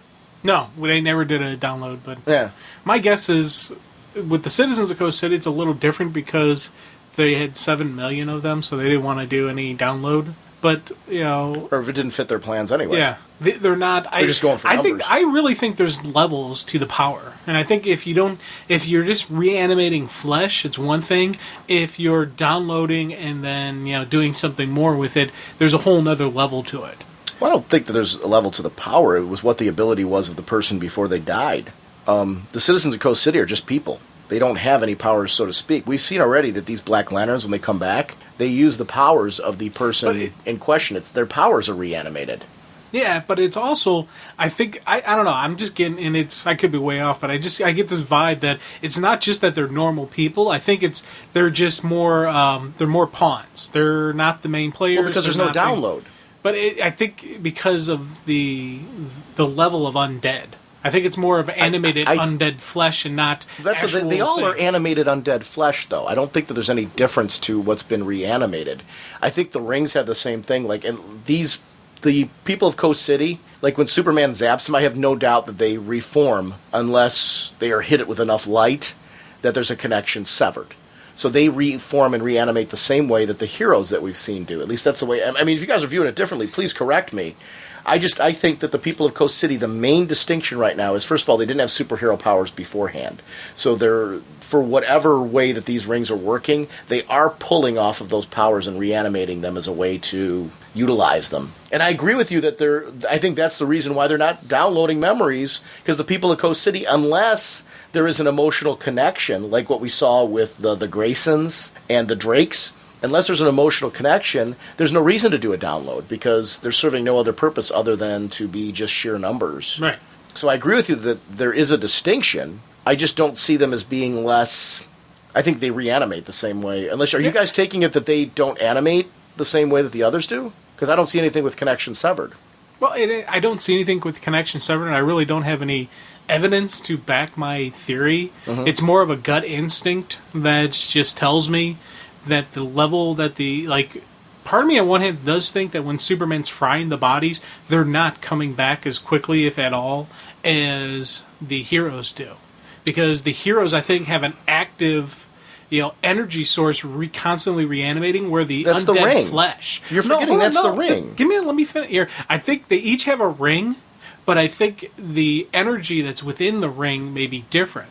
The energy that's in the citizens probably doesn't have as high an energy level as it's in the heroes or the reanimated people that he wants to automatically come back. I think Necron could bring the bodies back if he chose to, but if he's got 7 million already and he knows he's got another couple million coming from space, he's probably not going to do it. He just let them keep frying, and he's got plenty of cannon fodder. My question is, what is making you... What are you seeing that you're seeing? Because I'm not seeing anything here that's indicating that. I'm not seeing anything in the book that indicates it. It's just some weird, goofy whatnot sense I have that's telling me this. And I could be completely wrong. I have no evidence. Hold on. No, I'm giving you evidence here. In this sequence that you're referring to, right. They're referencing specifically here that the only one who's frying them is Dove. Mm-hmm. In this sequence you're talking about. That Dove is there frying them. So how are you seeing that they're different if Dove needs to fry them? I'm asking the genuine question. I know, and because I'm thinking I'm paying total attention to what you're saying, so I'm not disputing what I'm following the logic of what you're saying, and I'm saying here Actually, you're instilling logic in my illogic. Because I'm seeing the sequence right here, and they're actually using these Coast Cities. Bart is using them as a way to illustrate what Dove can do. Yeah. So if they're different, how can she be illustrating that right there? I don't get it. Actually, to be honest, I didn't. I saw it and I paid attention. I noticed it, but it didn't really register in my head. I still had that notion, but maybe I'm wrong. I don't know. I'm not trying to be difficult. I'm honestly listening to everything you're saying. I'm sinking it all in. I'm trying to do. That's why I'm asking. I'm not like saying, "Dude, this is way we're locked in." I'm curious if you're seeing something different than I am. I'm not seeing anything different than you're seeing. It was one of those things that just in my head. I just had. And maybe that we notion. will see something further where you're right. And maybe I do agree. There's a difference between them in that there was no. I don't think there's any download at all. Right. They're a little bit closer to Bruce than I would say the other ones. But I don't know, Myron. What are you seeing? I'm blabbing a lot, but I mean, what are you? What are you seeing? I don't think that. I think the people of Coast City are just there as drones. I don't think they're animated any differently. I just don't think that they don't serve a purpose that requires them to have anything more than their body. And I think the same is true of Batman. I think Necron is banking on the fact that this Bruce Wayne's skull, whether it be really Bruce Wayne's or not, the appearance of Bruce Wayne as Batman, as a Black Lantern Batman, is enough to accomplish his goal. That's why there's no download. But it's interesting that there wasn't. Does that play into the mystery of Batman or not? I don't know. But yeah, I don't think that the people of Coast City are necessarily the same type of Black Lantern, just because there doesn't seem to be any persona there.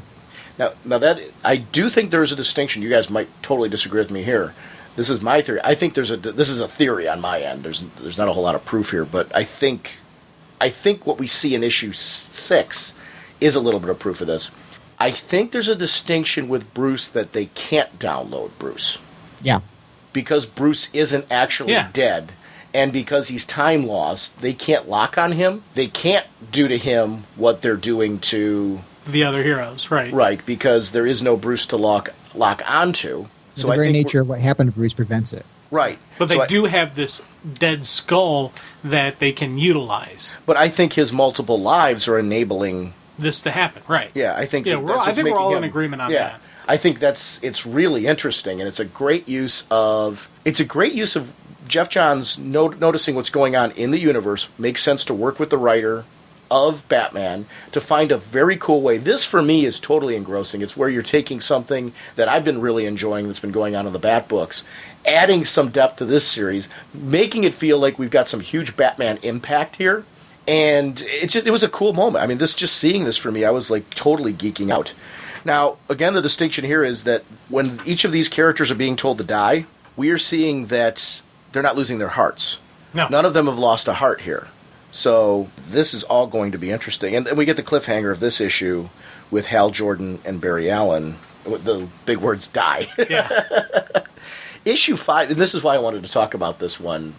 At first I was thinking we could just kind of quickly go through this one. But the events were just too cool and too interesting to go through quickly. Yeah. Oh, God, yeah. And I tell you, I loved the Book of Black in this issue where it was like they asked my mother to stop bringing me to church. I was like, oh my God. Just the opening of that, and they just had so much going through my head, like, what did he do that got him kicked out of church? And you find out, you're like, okay, yeah, that would do it. That's interesting, too, because your churches, especially throughout history, it's always been about being the forgiveness refuge and forgiveness, understanding, and right. This they kicked that, and his was not an adult. This was a little boy. They said, "Don't bring him back." That's another thing. Children have always been the innocence and the bring me your children. The whole thing with Jesus, saying, "Bring me the children." Don't keep them away from me. And those great just moments and iconic images that you see Jesus with the little children, and I'm sure there's. Every church out there has like a children's kind of special children's mass around Christmas time, and just this wonderful image you get. You always think about the joy of the children, and he gets banned from church as a little kid, and it was just like, wow, that's that's a powerful just mental image in my head. Right there, you sounded more like Michael Jackson than you did during your whole Thriller thing. Hey, he was not guilty, man. He was acquitted. Sorry. Just for that, I'm going to sing more now. Just for that, I may have to pull out Billie Jean, dude. Just for that one. That's it. The kid glove is off. Boy, that must be your other glove. It was, it's funny though. I've loved those bits because they've really been a way to take us into the mind and the inner workings of Black Hand and just how utterly creepy that character is. You're just like ready to lose it here. What's going on with you? Okay. There's no way he's going to let that go. Sorry about that. I got my notes here for issue 5, and now I'm pulling out my notes for issue 6. Both issue 5 and issue 6 start off with the exact same joke, and I didn't do it last time because out of I don't know, just the flow going. But it's the same, just I'm talking about with the colors all getting ready for battle, and of course you got colors. I am a nightmare walking, psychopath talking, king of my jungle, just a gangster stalking. I know, I'm an idiot, I admit it. But I just had it in both of them, and I didn't do it last time, and I have to do it this time. You had to do it? I had to do it, man. That's why I started laughing, because I'm like, oh God, I did that twice. What am I, an idiot?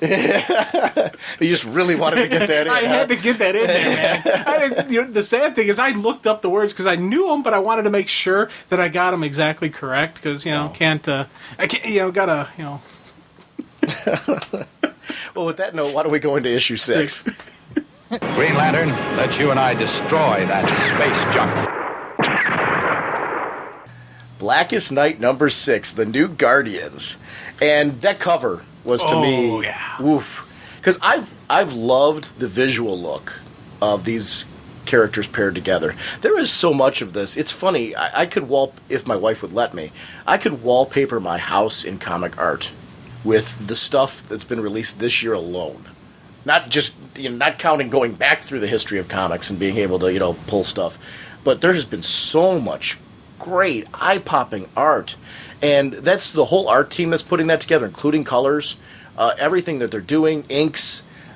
This year has been a year where I've just been, blown away by so much artwork. Even the stuff that I thought was, just good art, with stuff that I thought was great. I mean, there's been just beautiful artwork. If I'm not blown away by it, I'm enjoying it. Yeah. So, I mean, it's been a great year. There's been nothing I've looked at this year that I've been like, just kind of blah. Yeah, no. And if you ask Mariah to do that, can you please make sure I'm in the room? Because I'd love to see. I won't bother. It's a waste of. It'd be a complete waste of time. Oh, it wouldn't be. I'd have fun. I'm sure you would. I'd start handing her weapons. Here, use this mace. Hey, she said okay to us be going to C2E2, so I'm not rocking any boats right now. So I guess we'll make an official announcement right here. Jim and I are going to be at C2E2 in April, so that's a for sure. It's a lot. So if you're going to be in Chicago, let us know. But Coast City, and again, Bruce. Where's Bruce now? Yeah. Well, this skull just on the ground there. With the bat symbol? Yeah. The bat symbol, yeah. Yeah. Just very cool. Now, did you take it that the energy was used up in it? That's why he's no longer holding on to it? It's no longer his precious? I think he did what he wanted to do with it. This is what he had it for all along. I don't know if it's... See, I'm kind of confused on that, to be honest with you. I don't know if it's the energy or if it's what they wanted to tap into it for has been done. So we're not going to need to do it again, because he wanted to get the heroes from it.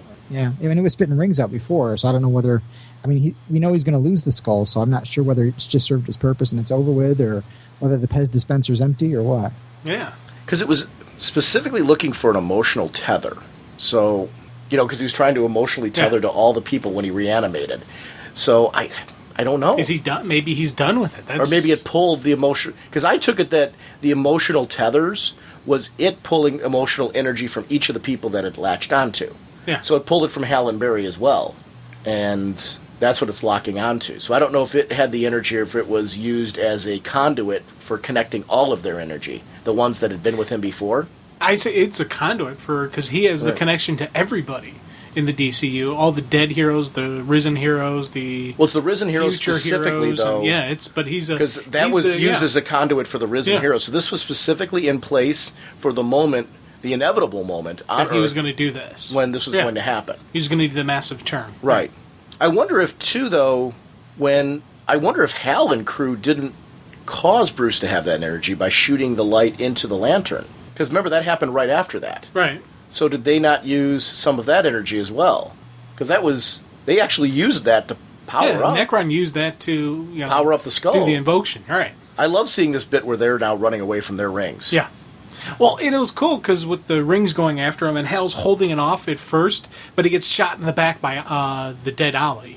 And I like seeing those dead arrows hit him. They looked a little bit different. They weren't the normal arrows, but they were still, hitting him, and that's what caused him to break up his concentration to let the ring kind of come through, and he's got to take off. That was I like seeing the bob and weave, and just got to keep away from this ring. Great storytelling here that Hal is kind of telling everybody that's reading, just a quick reminder of why each of these heroes is brought back to life. Yeah. What happened to each one of them that they died and came back. Superman fell at the hands of Doomsday. Wonder Woman slaughtered by demons. Ollie died in a plane explosion. Him as Parallax, in the final night. Barry returning. All of these are characters. These are why they're being sought out. So he's just quickly kind of giving us a quick run-through. I do love hearing when Ollie's talking. Necron gave us a stay of execution, buddy.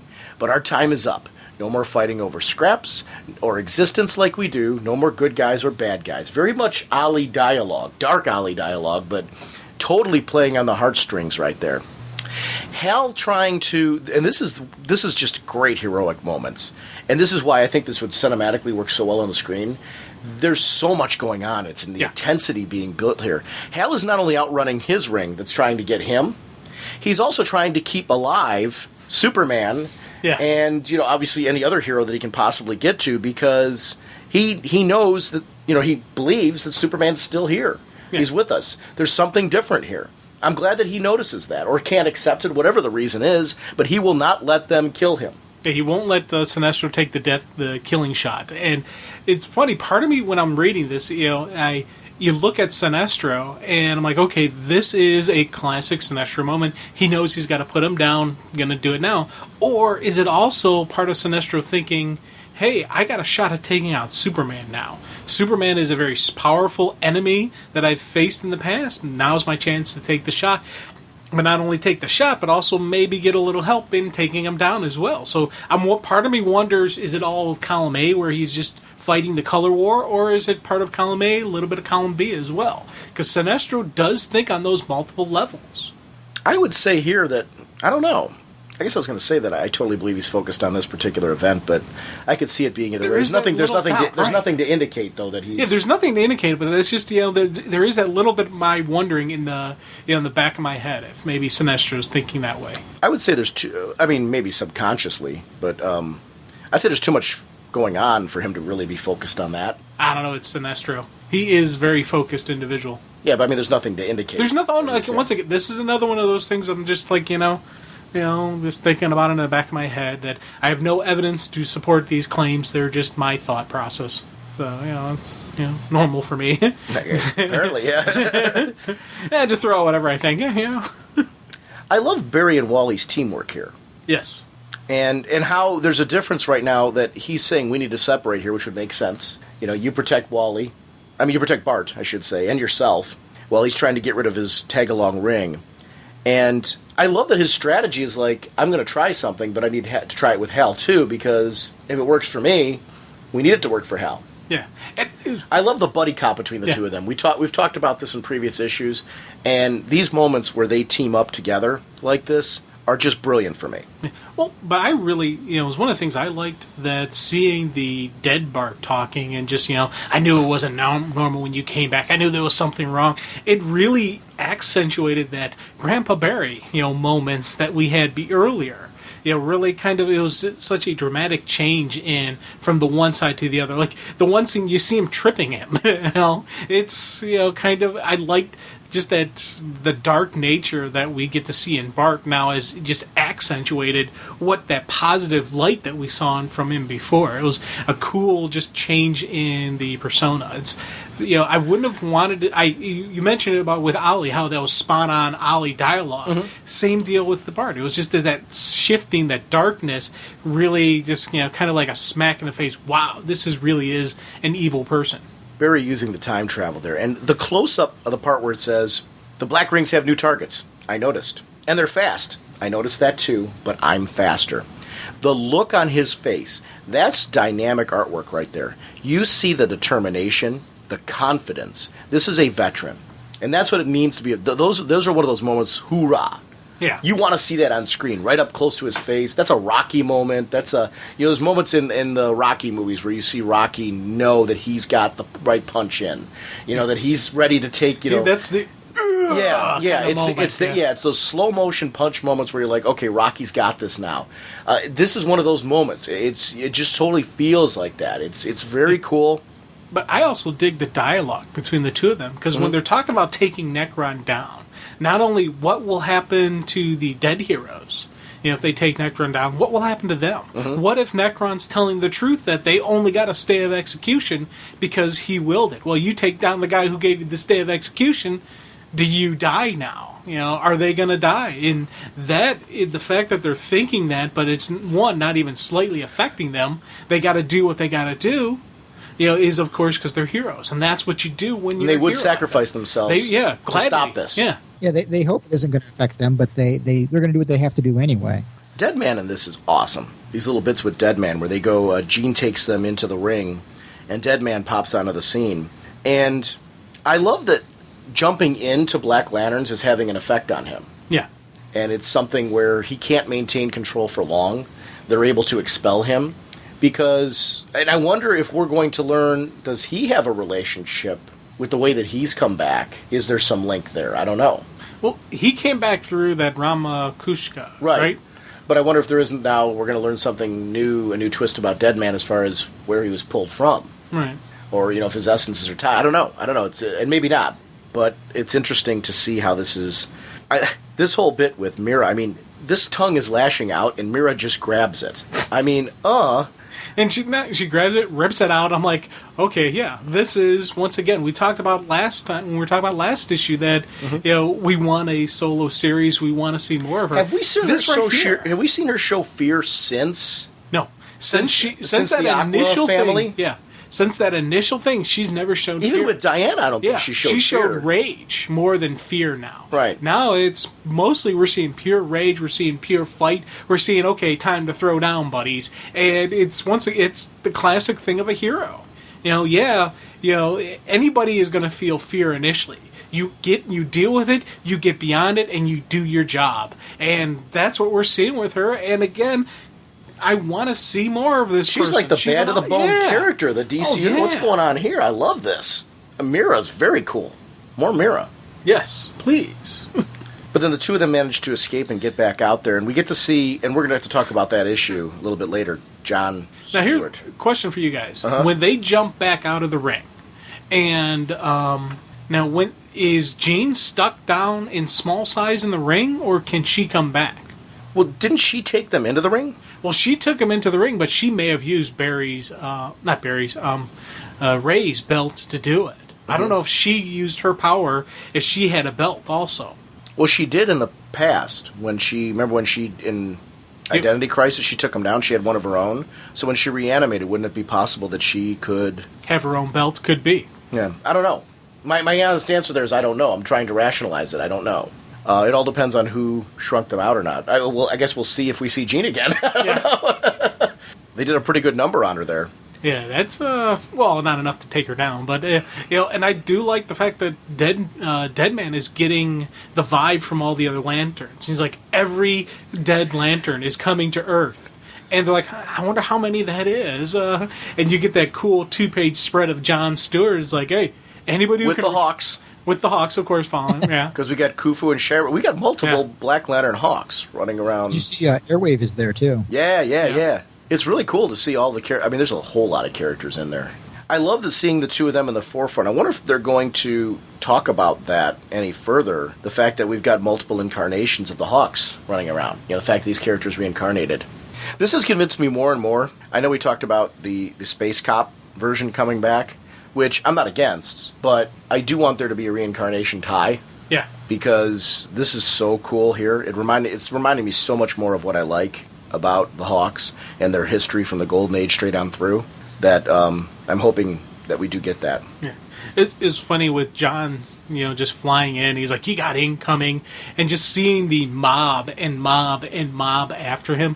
It did remind me of that opening sequence in 28 Weeks when what's his name is running, and he just, you see him running to the boat, and as he clears the first hill, you see these mob of the undead chasing after him.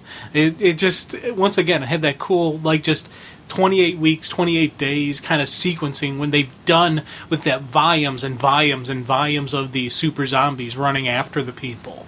Okay, maybe I'm wrong. What do you want us to say? I'm the only one who said all that.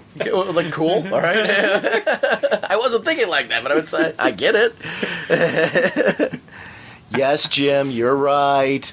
Just a little acknowledgement. Come on. Hey, a little something, something. Throw me a bone. Hey, do you know how many times you don't throw me a bone? I don't want to hear it. Times where I'll say something, there's just silence. I don't want to hear it. Whine, whine, whine. Sean, all will be well. I'm not getting enough attention in the 3 hours we're podcasting. All will be well, Sean. All will be well. And yes, if anyone's wondering, I am holding up my blue ring. I don't think anyone had any doubt of that. I just thought you were holding up the finger the blue ring was on. Yeah, that happens quite often, too. I would only do that if I was wearing a red ring that would fit. You know what the scary part is? That's true. And I will totally back you up on that. That's the way your mind works. I guarantee that actually is the truth. Or no ring. It's funny. If there was no ring, you'd gladly hold it up, but it was... Side note again. When I was getting ready to come here, I put on my green and my blue ring, and I normally don't wear them, but they're there because they're, I'm still trying to get used to having rings. My folks usually don't notice anything, but they sure enough notice that I'm wearing 2 plastic rings. They're like, Jim's wearing his Dakota ring, huh? So then Mom starts walking over the phone, and I know right now she's probably calling my one brother, telling, your brother walked out of here wearing Dakota rings. The funny part is, we were talking the other night, and we did the intro and the outro of the last episode, and you were wearing all the rings, telling me about how uncomfortable they were. What were you wearing them for at that point? Just for the heck of it. Were you wearing them before or after we talked? Before, during, and after. I mean, so like you had the did you have them on before we even spoke on the phone? No. When we were getting ready to talk, that's when I put them on. Okay. I will say this. I do from time to time find myself playing with them and putting them on. They're very nice. Yeah, I do like these. It's part of me wondering. Part of me is thinking about getting the non-plastic kind, so they're actually sized and fitted for my hands and all that. And I'm like, now how would you get that done? Well, would you get them all done? No. What I'm saying is, would you get them all done for one finger, or would you get them all done for all of your? Like, how would you do that? See, that's a toughie. So you wear them all? That's a toughie. I wouldn't want to wear them all at once, but I would want them so they would fit on my. Probably, I think the middle finger is the accepted finger that you wear your ring on. But if you're wearing more than one at a time, then it is acceptable. Fit. Yeah, it is acceptable to wear them on other fingers. Right. So I'm just curious how you would work that. I probably would size them to my middle finger because I think looks like it's my thickest finger that I have. Okay. That way they'll be so looser that way you on have the multiple other ones. you have multiple options on how to wear them. Yeah. Yeah. Did you see they're going to re-release those with lights in them? The plastic ones? Yeah. Yep. They're going to release them as a set with LED lights in them that turn on automatically when you put it on your finger. When are they doing this? Sometime later this year. It's going to be a box set of rings for about $60. Oh, I'm in. Yeah. That's very nice. Nice. See, I like that kind of stuff. I'm glad that they're doing that. It makes it kind of fun and more tchotchkes, No, I do like that stuff. We always wanted that as kids, And I mean, I always loved pack-ins and things like that. I mean, I'm glad they packed in these with issues like they did. I thought that made it fun.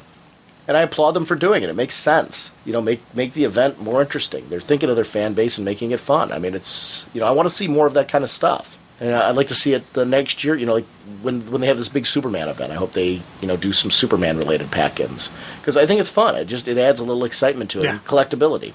I'm wondering, this is a genuine question for our forums, if you want to call in on voicemail, either or. Let us know if you pulled them out or if you left them. Did anybody buy them and keep them bagged? Because remember, they came bagged with the... Well, they got the little plastic bag. Are they still in the plastic? I don't know. I personally did not do that. But for collectability purposes, see, I've always been guilty of this. I open everything up. Mm-hmm. I do too. I did that with the X books that were in like little foil packages with cards and stuff like that. I always opened that stuff up. So but there's the collector or did people buy two of them, one to open and one to keep sealed? Which, is a popular thing to do with action figures and with comics and things. I've done that before, where I've bought a second one to keep sealed. Mm-hmm. I didn't do it in this case. I opened them all up. Right. But I would be curious to see what people did. So please, in the forum with the episode, if you're interested in chatting about it, tell us what you did. Because I'm always interested. People, we all have our own collections and our quirks and things like that, and I'm fascinated by what people do. Because I think it's part of the fun of the hobby.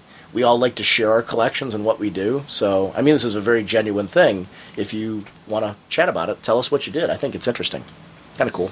Did you feel bad opening them? Not at all. Yeah, I didn't either. There was no hesitation. Usually with action figures, there'll be a hesitation on my part.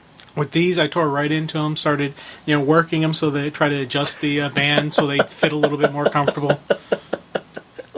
I started working them right away. It's kind of like a baseball glove. You got to work it. You got to oil it up. Did you oil the ring up? I did not oil the ring because it wouldn't work on plastic. But I was bending them, and and you'd sit there and you open it up and you hold it at the wider spot. So then when it contrasts naturally, it shrinks down closer, so it's a better fit on your hand. Contracts. Hey, what did I say? Contrasts. Contracts. It's all the same. I say tomato. Exactly. Yeah. It's the same thing. Right. This Mira bit with Diana, we talked about this in the start, because we got to actually see this fleshed out a little bit more in Blackest Night Wonder Woman. I like how they're doing this, because this actually reads very well in here as a complete bit, but it reads even better expanded out in Blackest... Like, they couldn't have expanded it out here. It would have taken away from the pacing of this issue. Yeah. Makes sense to expand it out in its own mini. And we're talking, it was a great. They pop out of the ring and like, hey, I wonder what ring we're coming out of. And they come out of Wonder Woman, undead Wonder Woman's ring. And it's not only that, it's right into the middle of the firefight and jumped right into it. And I thought that was cool. It's like, you think you have the strength to face me, Mira? To tell you the truth, princess? I've always wanted to find out. And I was just like, yes! this is nice. And then we get it fleshed out in Wonder Woman 2, the battle going on between the two of them. I was like, that was some cool moments, with, you're a princess, I'm a queen. And I thought that was a cool kind of, again, additional, added to it. This sets into motion a sequence of spotlights, though, of specific characters that are going to be gaining rings. Diana's first. Now we're going over to Gantet.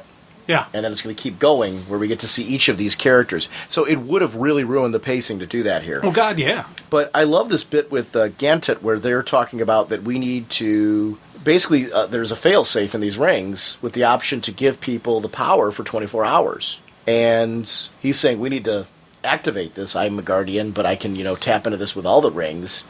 And he makes the decision not only to tap into it, but also to himself become a Green Lantern. Yeah, I am Ganthet of Oa. And I thought I welcome myself to the Green Lantern Corps. Yeah. And I'm glad it's Ganthet because of his just rich history in the Green Lantern books.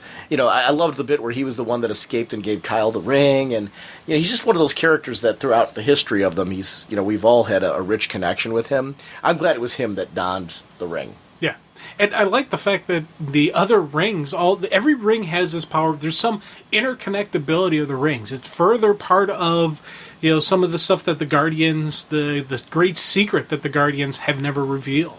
And it's these connectability of all these different rings. They all have the same power. And the others didn't realize they have this power. Like, hey, you don't control my ring. He's like, no, I don't, but I know how it works. And that's just further going on what is going to happen, post Blackest Night. We always said, what's going to happen here? This is kind of further, is kind of further proof that there's going to be the other colors probably still around after when everything is said and done. And I agree. We may actually get how we talked about that UN type deal where there's all of the color of the rings, all of the rings have a guardian and a representative, and there may be uneasy alliances between the different colors and whatnot. So this is kind of it's a cool story moment, but when you stop and you just start thinking, one level beyond what you're reading, it has some huge ramifications. There's going to be I think it'll be fun if they go this route to read the political struggles. Yeah. Between the various corps. If they go that route, I don't know, there's some deep storytelling. What's nice? There's a lot of possibilities and directions that Johns and Tomasi can go with all this. And I like that. I like that it's not one set. Like, we're not looking at one possible avenue. There's a lot of branching paths this could go on. And that's always more fun. Oh, definitely. I think we're going to see whatever happens after Blackest Night. That, Dan Didio has said that there's going to be a co-feature in Green Lantern Corps, and I think that's where we're going to see a lot of this start to play out and get fleshed out. Green Lantern Corps is a book that could use a co-feature easily. That's where I love co-features. Stories that you can't tell. We enjoy that. I think I'm wondering if that's going to turn people off of it. Which I don't think so. Not with how popular this event's been. Yeah. I don't think so. Okay. I think this has become a top tier enough book that it'll hold solid. Yeah. Okay. Maybe because it didn't hurt the Detective Comics, for example. It didn't hurt Detective Comics having a co-feature.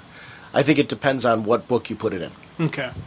I think you're right in your saying that for you and me, the more the merrier. Yeah, we're hard to judge on that, but but I would say it depends on the tier level of the book.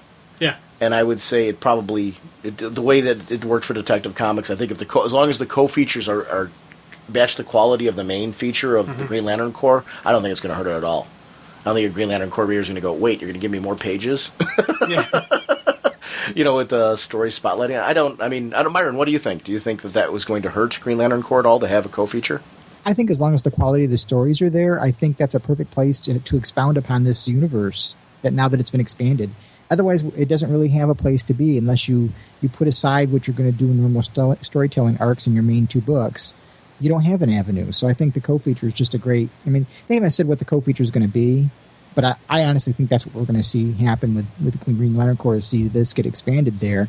I don't think it's going to hurt it at all. I think, if anything, it's going to help it. I agree. I think we all want to read those stories. Oh, yeah.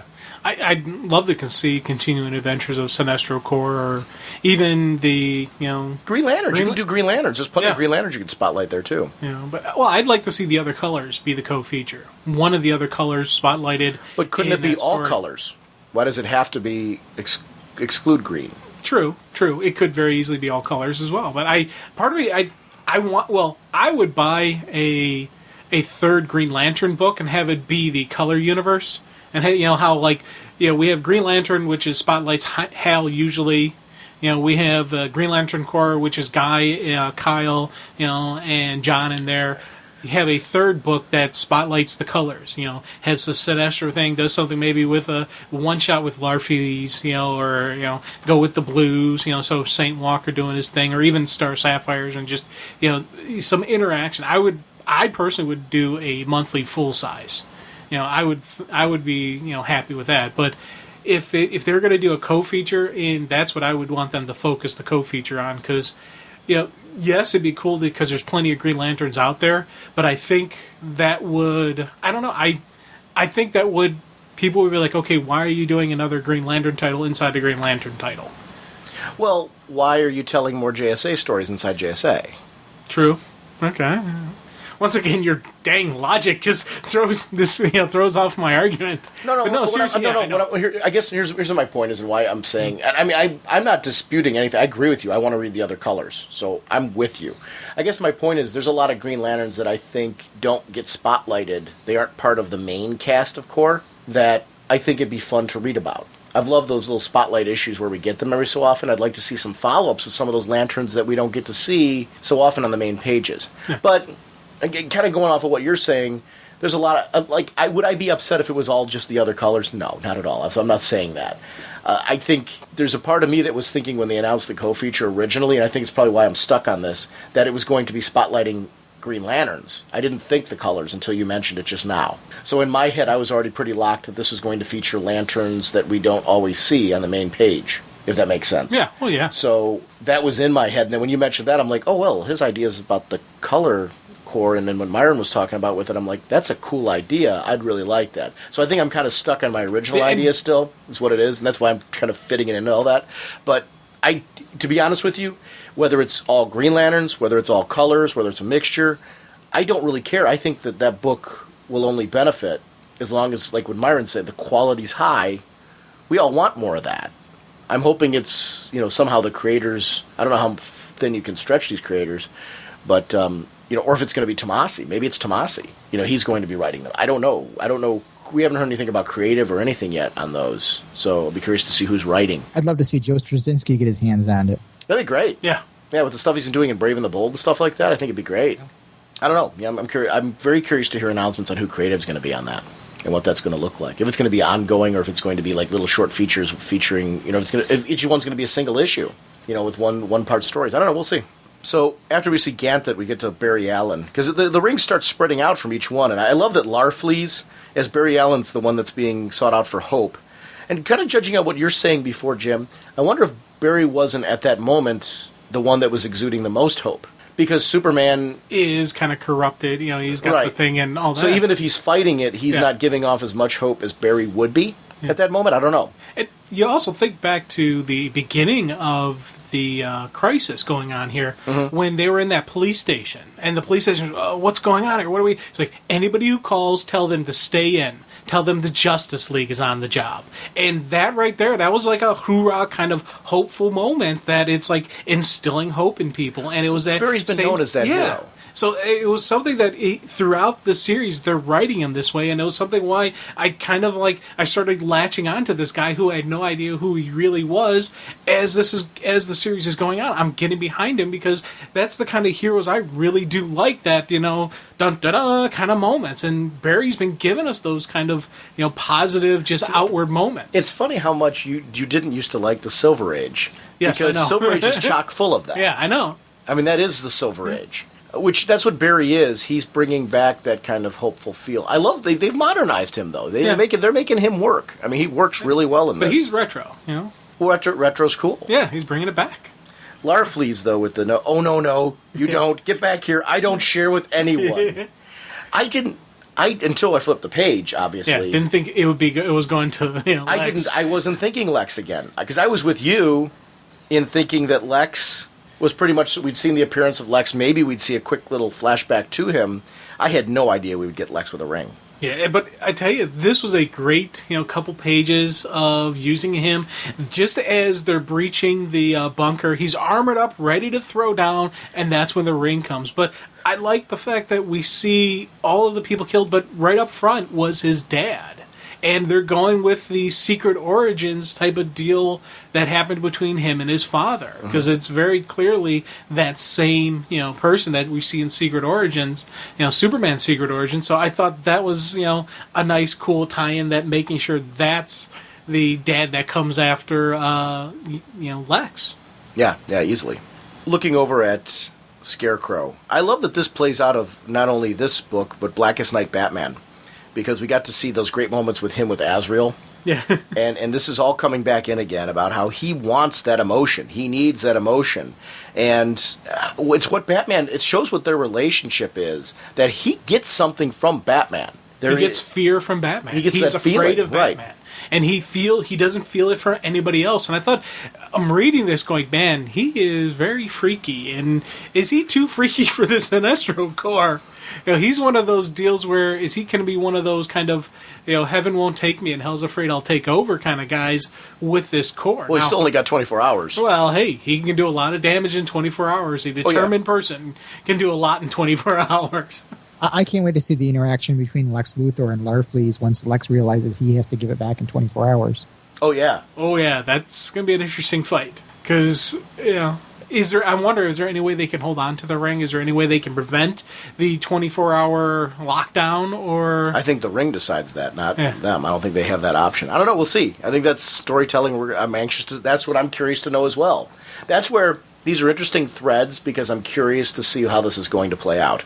Ray getting a ring of compassion. That one didn't surprise me. Mira, I never saw Mira getting a ring. And yet, when it happened, I was like, oh my gosh, this makes so much sense. Yeah. Why not? And Rage was great for her, because she was really just full-on rage going on with her and her fight between her and Wonder Woman, but it wasn't even just that heat of the moment. She's been, as this is going on, she's getting madder and madder. You're seeing just this rage build up, and it's not just even rage against one thing, it's against all the atrocities that's been going on, and that the stuff she's been seeing and dealing with, she's like, enough is enough, and that was a boom kind of cool moment. And then Diana. Yes. Which is funny. This is a great example of one where, if you haven't read issue 2 of Blackest Night Wonder Woman, do yourself a favor. Because it's funny. I loved this when I read it through on issue 6 first. But then when I read Blackest Night Wonder Woman number 2, I'm like, wow. Yeah. Talk about mind-blowingly cool. And it was cool because it let us know that there is a major distinction between the heroes with hearts still. Yeah. And that was cool. She was able to fight it. And that was just the cool moments. And I love the look of flipping the page where you see the double page spread of all of them with Barry saying all will be well. Red Lantern Mira. Oh. Yeah. With like bone or whatever that is coming off her shoulders. I mean, just that whole look is just really impressive. I mean, the whole layout. Ray's look kind of reflects sort of the Atom. Yeah. Yes, absolutely. Which would make sense because that's a time where that would kind of fit his compassion. Yeah. Scarecrow kind of just fits Scarecrow. The meshing of the blue and red for Barry. Yeah. Kind of, where you got to keep the Flash look, but he is the Blue Hope, so it was kind of nice. No. The red, you know where the red's coming from. It's it's off of Mira's light. Yeah, he's pure. Okay. That's coloring. That's the reflection light off of Mira. Yeah. That's not Barry's costume. Barry's costume is blue here. I was thinking it was a meshing of blue and red. But if you take a look at where the red is, it's all coming off. That's great light sourcing. Oh yeah. That's coming off of Mira's light. Oh, cool. That even adds to the coloring there. Yeah, that's nice. I mean, just a great job with the coloring and light sourcing. Yeah. I hope that this becomes a wave of Blackest Night figures in the series they've been putting out. I want all. Actually, I'll be honest with you. I want this whole set. Yeah, well, definitely. Yeah, because they look very cool. You kind of see the true colors shining through. You see the true colors shining through. See, I've now succeeded in my mission to get Jim. That was a goal. It was a very I have the opposite goal. The covers in the back, besides, I mean, I always enjoy the Book of the Black, but the covers in the back of all this. Yeah, Hawkman is going to be Hawkman and Ray. Yeah. I thought that was a kind of a neat little. We're gonna get the undead Hawkman again once again. Stranger. I keep forgetting about that one, and I'm very anxious for that one because I want to know. I'm figuring he's in a major level linked to Dove. That he's one of those, and like Dr. Fate, these agents of order. I think he's got to be a part of all that. So the question, especially with Denny O'Neil writing with Greg Rucka, I think that's just a match made in heaven. James Robinson on Starman again with 81, where we've got Ted Knight and The Shade. Weird Western Tales, I already really liked that one. The Power of Shazam, Osiris. I'm anxious to see who is he going to interact with and how is that going to play out. Yeah. Well, Freddy's around, right? Yeah. So is it going to be Osiris and Freddy, or I don't know, because the others are statues. Are we going to learn more? Yeah. Is that going to... I don't know. It's curious to see how that plays out. Suicide Squad was great, and Catwoman. That's another one we'll see her with the original Black Mask. Maybe they'll give us some clues to that. I don't know. Love the Adam Hughes artwork on the cover for that one, though. This is just so cool. Now, once again, that Book of Black, though, I gotta say, that one, for this issue, really had a creep factor going and literally sent shivers down my spine. Because you're talking about how it just... Oh, the girl. Yeah, the creepy little Billy, and they get this little girl at this mortuary who is mourning the death of her father. And he's just sitting there, and he I don't think he was ever trying to comfort her, but he was. And he's just like, touching the fabric of her dress saying, "You should be buried in this dress." And I'm just like, I can hear this little kid voice. And in his world, that's a compliment. Yeah. To him, that was a compliment, but it was just, and of course, it has the complete opposite effect that it would, whether he actually intended to try to give her some peace or he was trying to be a little creep, but it was just, it's weird, man. This guy, when they first started doing these Book of the Black, I had the Dexter voice going in my head, as he's talking, kind of thinking that's the very calm, very no emotional type sound to the voice. But then when you get to these little kid moments with him as a child and him saying, so I hear this little kid's voice saying these things, and I'm just like, wow, that just adds to the factor. Like any of the horror movies or the scary movies that have little kids as the main villain characters or the main characters have that extra weirdness factor to me just because it is that little kid. Yeah, I agree. We talked about some scary movies and stuff like that, and I've always gone back to The Omen as being the original Omen is one of the scariest movies I've ever seen, and it was because of a little kid. Children are incredibly creepy as far as horror film leads. Yeah. Not in general, I love kids, but yeah. Well, I'll agree with the statement in general. No. I love kids. I mean, I love my job. I love kids. I mean, I teach third graders, and kids are fantastic. But I'm saying, as far as when you turn them into a protagonist in a horror film, I mean, Children of the Corn, man. Yeah. Oh, yeah.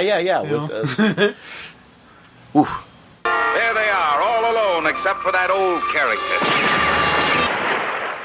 Jim, I know we were just going to record the opening and the closing, but there actually is a couple things that I think we should discuss really quick, casually. Some of the news that's come out this week. This Brightest Day, the bi-weekly series that's going to be coming out, where not only are we going to get this bi-weekly series by Jeff Johns and Peter Tomasi, but it's going to be books like Green Lantern and Green Lantern Corps and The Flash under this banner. And it's kind of thematically pushing the whole DC universe forward. Like, after this darkness, we're now going back into the light, and we're going to be seeing what these characters are going to be like beyond this.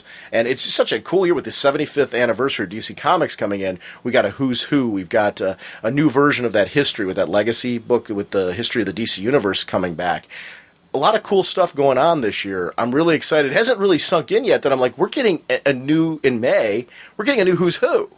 And I'm stoked as can be for that. But this Brightest Day, it's a bi-weekly series, but technically, with I'm sure the way the book releases are, it should be pretty close to being like a weekly event, because you've got 3 other books already involved in that banner. I like that. It's going to be thematically, and it makes sense that you would have Hal and the Flash linked together post everything that's been happening in Blackest Night. So I'm really excited for that. Oh, yeah. This is, it's one, you look at creative team like, oh, okay, this is going to rock. But just the concept in itself, we've had so much just death and destruction going on in Blackest Night that I couldn't see them rebuilding the universe as quickly, within, they're going to have an ending to Blackest Night, but the whole rebuilding of a universe That's going to take a little bit longer than just one issue. Yeah, I totally agree with you on that. I also, Jim, we got to talk about the news. Birds of Prey. Birds of Prey is back. Gail Simone, Ed Benes, relaunching doing the new Birds of Prey. Doing a happy dance. I am so thrilled. You know, and it's interesting. You take a look at that cover shot, and you've got two blacked out in the background, which the girl who's there, I'm like, is that Dove? Is that the new Batgirl? Is that Batwoman? I don't know. And then it looks like a guy in the background. I have no idea. I'll admit I have no clue who that is. The most important thing is me in the forefront, Barbara, Dinah, Zinda, Huntress sitting on the Batmobile. Or I'm guessing that's the new Batmobile, right? It looked like it to me. Yeah. So thematically, there's a Batman link, which is the roots of where Birds of Prey came from. I'm just so excited that the band is back together again. I've missed Huntress and Zinda and Black Canary playing off each other. I'll admit, as a fan, I'm like, what is going on with Ollie and Dinah in all this? But with, obviously, you and I were talking about this kind of off episode about how where the fall of Green Arrow and, you know, the rise and fall and all that stuff, where that's going. What does that mean for the relationship between them? And how is that going to go? I don't know. But Black Canary is somebody who I've enjoyed reading her through this year, but I felt like she was the chairperson of the Justice League of America. She was in charge of the team. I adored that. Well, I want Dinah back in that kind of capacity. Yeah. Definitely want to see her come back to where she, has been and where she should be. And it's, this is just something that's, kind of got me giddy. Just in anticipation of what we're going to get, and just, like, yay. I adore Birds of Prey. The whole concept has always been cool. They're a team that, just by the nature of the characters, are so unique in the storytelling and their reaction to events. You can tell a superhero story with the birds, but you're going to get such a different reaction because of who these characters are and where they've come from. And I love the fact that we know them. I love that there are more stories to tell with them. I was so sad when this book was, canceled, and I understood why with everything that was going on in the storytelling and everything and where the universe was heading. It made sense to do that then, so not a knock on it. I was hoping, though, that we'd get something with these characters together again, and we're getting it. And I'm so thrilled because this is one of my all-time favorite books. It's going to be interesting for me right now because I've been preaching on the show that Secret Six is my absolute favorite book. It's kind of... Yeah. Wait, this is like a Death Star coming. Oh, yeah. This is definitely... Six now has some competition coming in. Six is incredible. Oh, yeah. I love it. It's wickedly twisted and sick. But then you've got on this end birds. I'm like, whoa. It's like stereo. I know. I love it. I'm thrilled. I could not be happier right now. Did you see on my Facebook? Somebody posted that I guess there's a consideration there might be a Hawkman movie? Yeah, part Indiana Jones, high adventure kind of deal going. I'm like, ooh. Yeah. I know. I saw that. Does somebody love... My birthday's January 19th. And I'm getting early birthday. I can't even talk right now. I'm so excited. I'm getting early. Yeah, and if you didn't understand that, but no, I'm getting early birthday presents here. This is incredible. I mean, one of my favorite books of all time is coming back with its creative team. And I'm like sitting there, I'm like, I love Ed Benes on it. I'm like, do I want Ed? Do I want Nicholas Scott? But I'm like, I've got Nicholas Scott over on Secret Six. I'm like, this is great because I get both. And they're both written by Gail Simone. Yay! You know what? It's funny. My big concern when I first heard this was because when it was posted in our forum, there was some comments as far as, does this mean she's not going to be on Wonder Woman? I haven't heard anything about her leaving Wonder Woman. There's these rumors that always come up all the time about, somebody else writing Wonder Woman and stuff like that. God, I hope that doesn't. I hope she can carry the 3 books and we see her on Wonder Woman too. Oh, God, because that would be my top 5. That'd be the dream right there. That would That'd be for me. Like 3 Gail Simone books a month. Yeah. I'll take whatever I can get.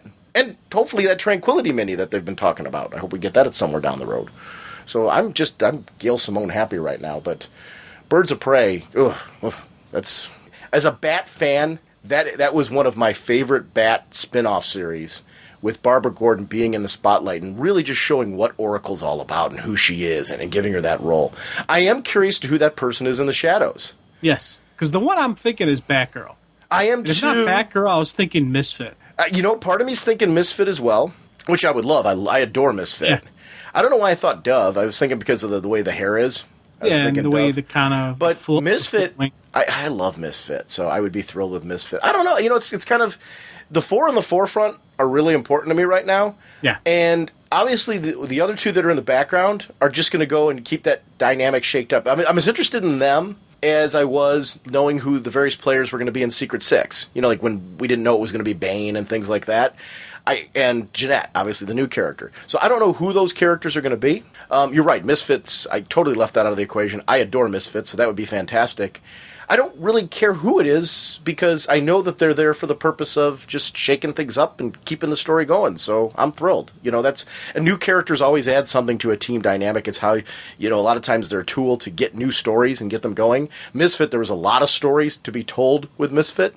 So you could certainly bring her back in, and we've got a whole bunch of stuff because I'm incredibly interested in her story. So I don't know. I'm thrilled. There's a lot to do with the birds, and I mean, the cover that shot. I don't know if it's a cover, if it's a teaser shot, whatever you want to call it. But does that look fantastic? Just to see them together again, the confidence there, and them working together again. I loved that Batman Confidential with Zinda. Did you read that one, the Blackhawk one? Yes. That was really great. I've loved Huntress's appearances in the Bat universe, and obviously, Dinah seeing her all over the place, and of course Barbara with Batgirl. But this is what I really want. I want them together again, not separate. It's great if they'll do these appearances. You get the separate tastes are outstanding, but this is just the yay, And they're the types of characters that should be appearing in other books. Yeah. Paul Levitt's on the Legion. There's going to be a new Legion of the Superhero series, and they've got this rising artist, and I'm going to. It's YildirAycinar.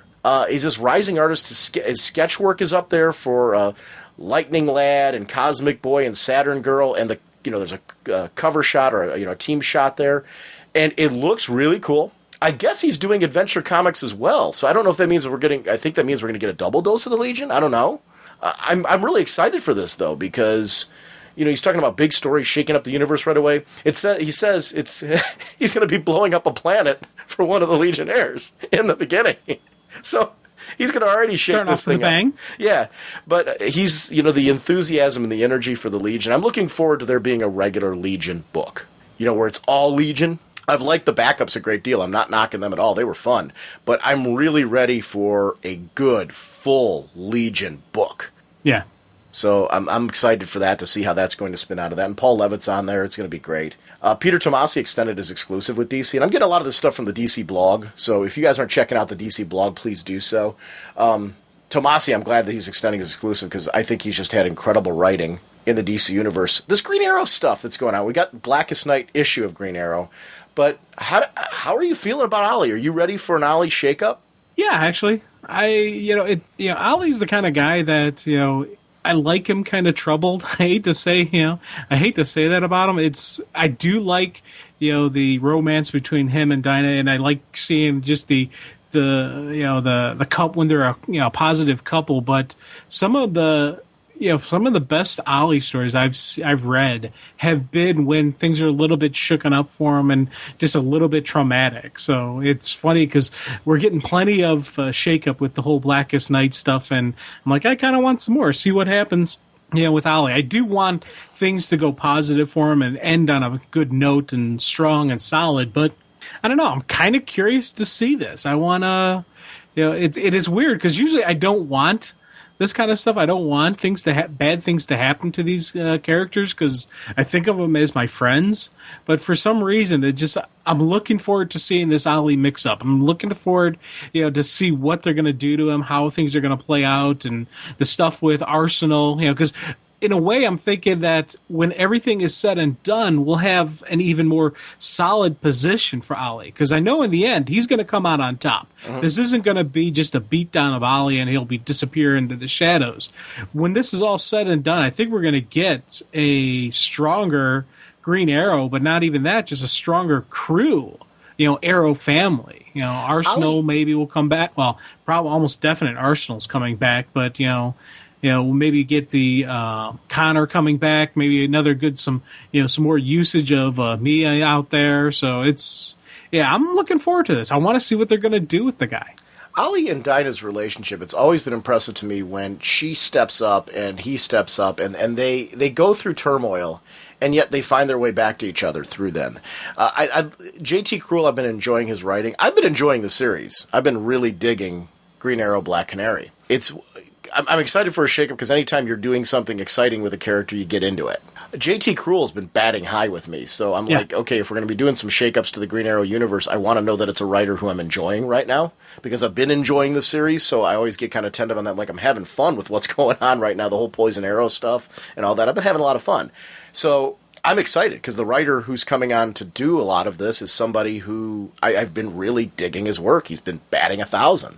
So yay for J.T. Cruel, and I'm excited to see what's going to go on there. And the artwork, Diogenes, I'm not going to mispronounce it. It's Nieves, this interior artwork that's for the upcoming issue, the Blackest Night Green Arrow number 30. And, if you want to see some great artwork, take a look at that on the DC blog. It looks really, really sharp. One other thing I want to talk about, actually a couple of things I want to talk about. But actually, hold on. Before you go on, there's something I'd like to mention. Sure, go ahead. You mentioned earlier our forums. Now, see, I got this email saying that our forum had to get shut down because of some technical problems, and I get an email saying the forums were back up, and I never got that email, so I've just been sitting back going, wow, I'm wondering when the forums are going to come back up. So I've been avoiding our forums, and I hear now that it's back up, so that's great. So I'm going to have to log back on and, start, commenting. Nice try. This all started because I had a conversation with Jim that he never makes appearances in the forum. And we started up this thread, like, trying to determine where Jim's been. Did you get to look at it at all? No, I haven't had a chance to look at it. It's a fun thread. Going back to the DC News, though, Baltazar, Franco, and Jeff Johns on Tiny Titans number 25 to bring in Superboy. Oh, nice. I am very excited for that, because Tiny Titans is just a blast. And the fact that book's getting that kind of acknowledgement is, to me, just great. That's cool. Generation Lost, the JLA Generation Lost, to be talking about. It's Keith Giffen, Judd Winnick, and it's going to be dealing with Booster Gold, Fire and Ice, and Captain Atom, it looks like. Basically the band being brought together. And that series is going to be, I'm guessing it looks like it's a mini-series to me, but wow, I'm excited to see these characters back together again, because they're characters who I've grown to really like.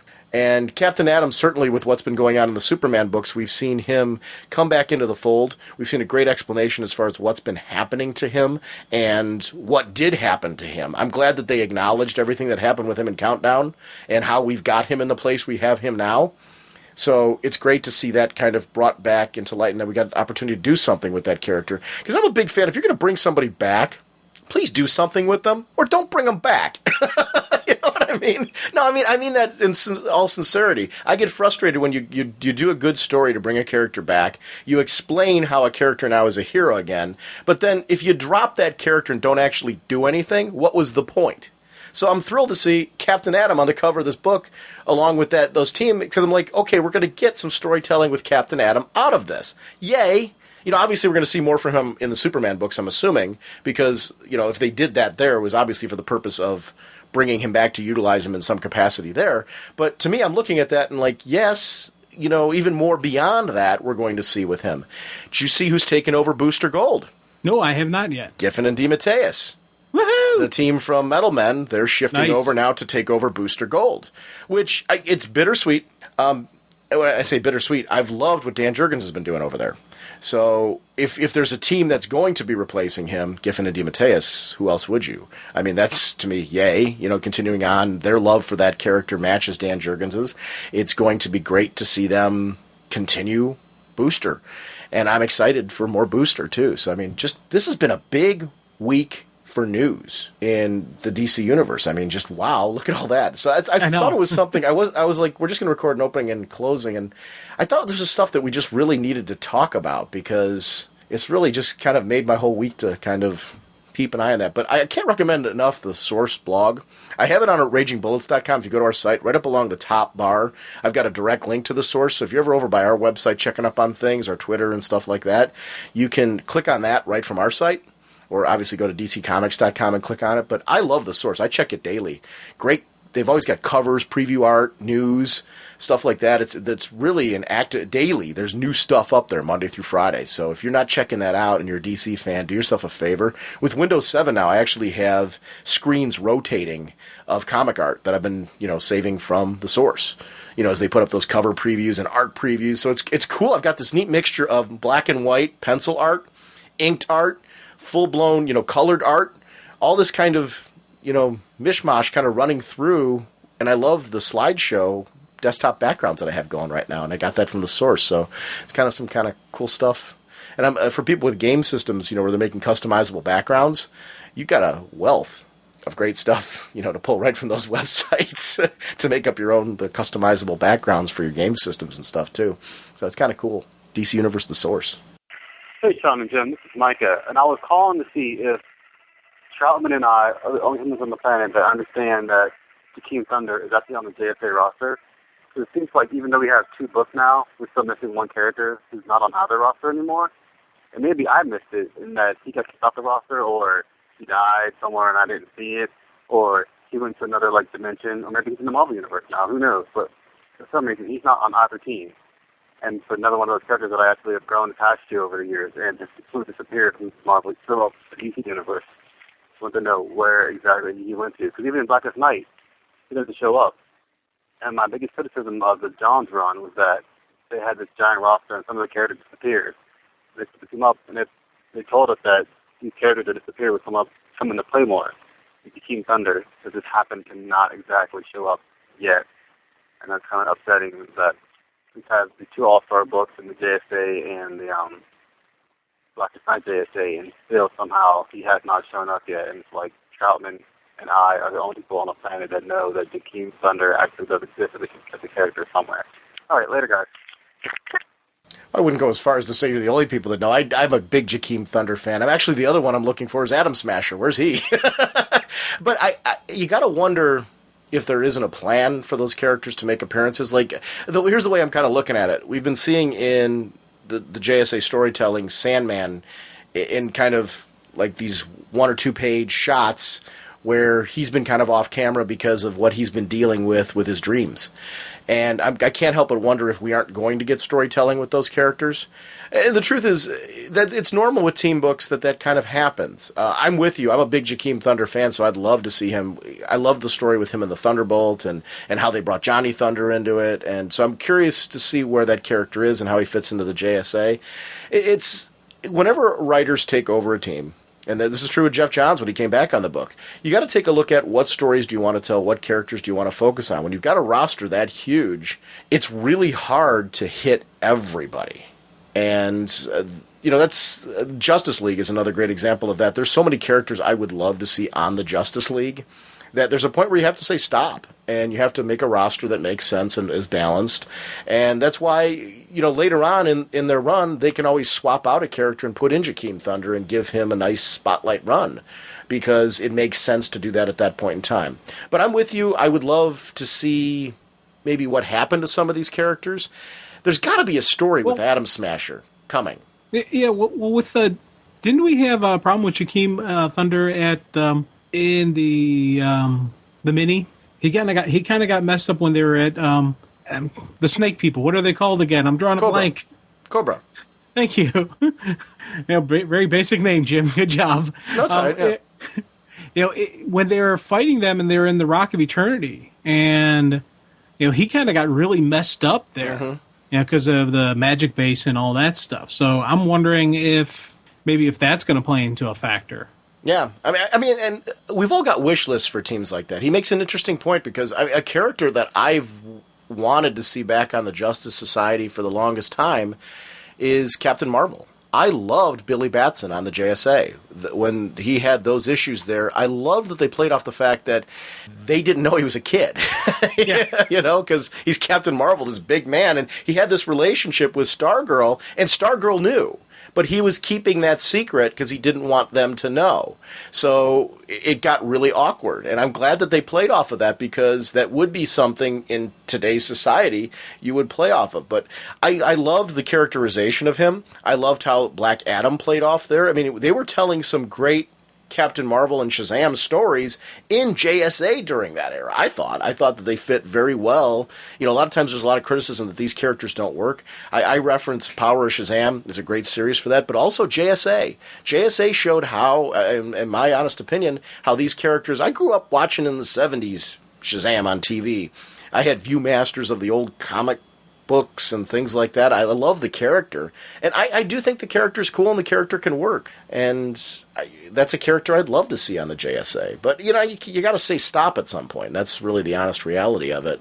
And those characters, like I said, when you run out of stories for one or two characters on the team, you write them out and you bring in a couple of those characters. And that's where team books work really well in runs, that you can bring those characters in. I want to see Jakeem, though, as well. And like you said, Jim, you're right. I'd have to go back and reread JSA versus Cobra.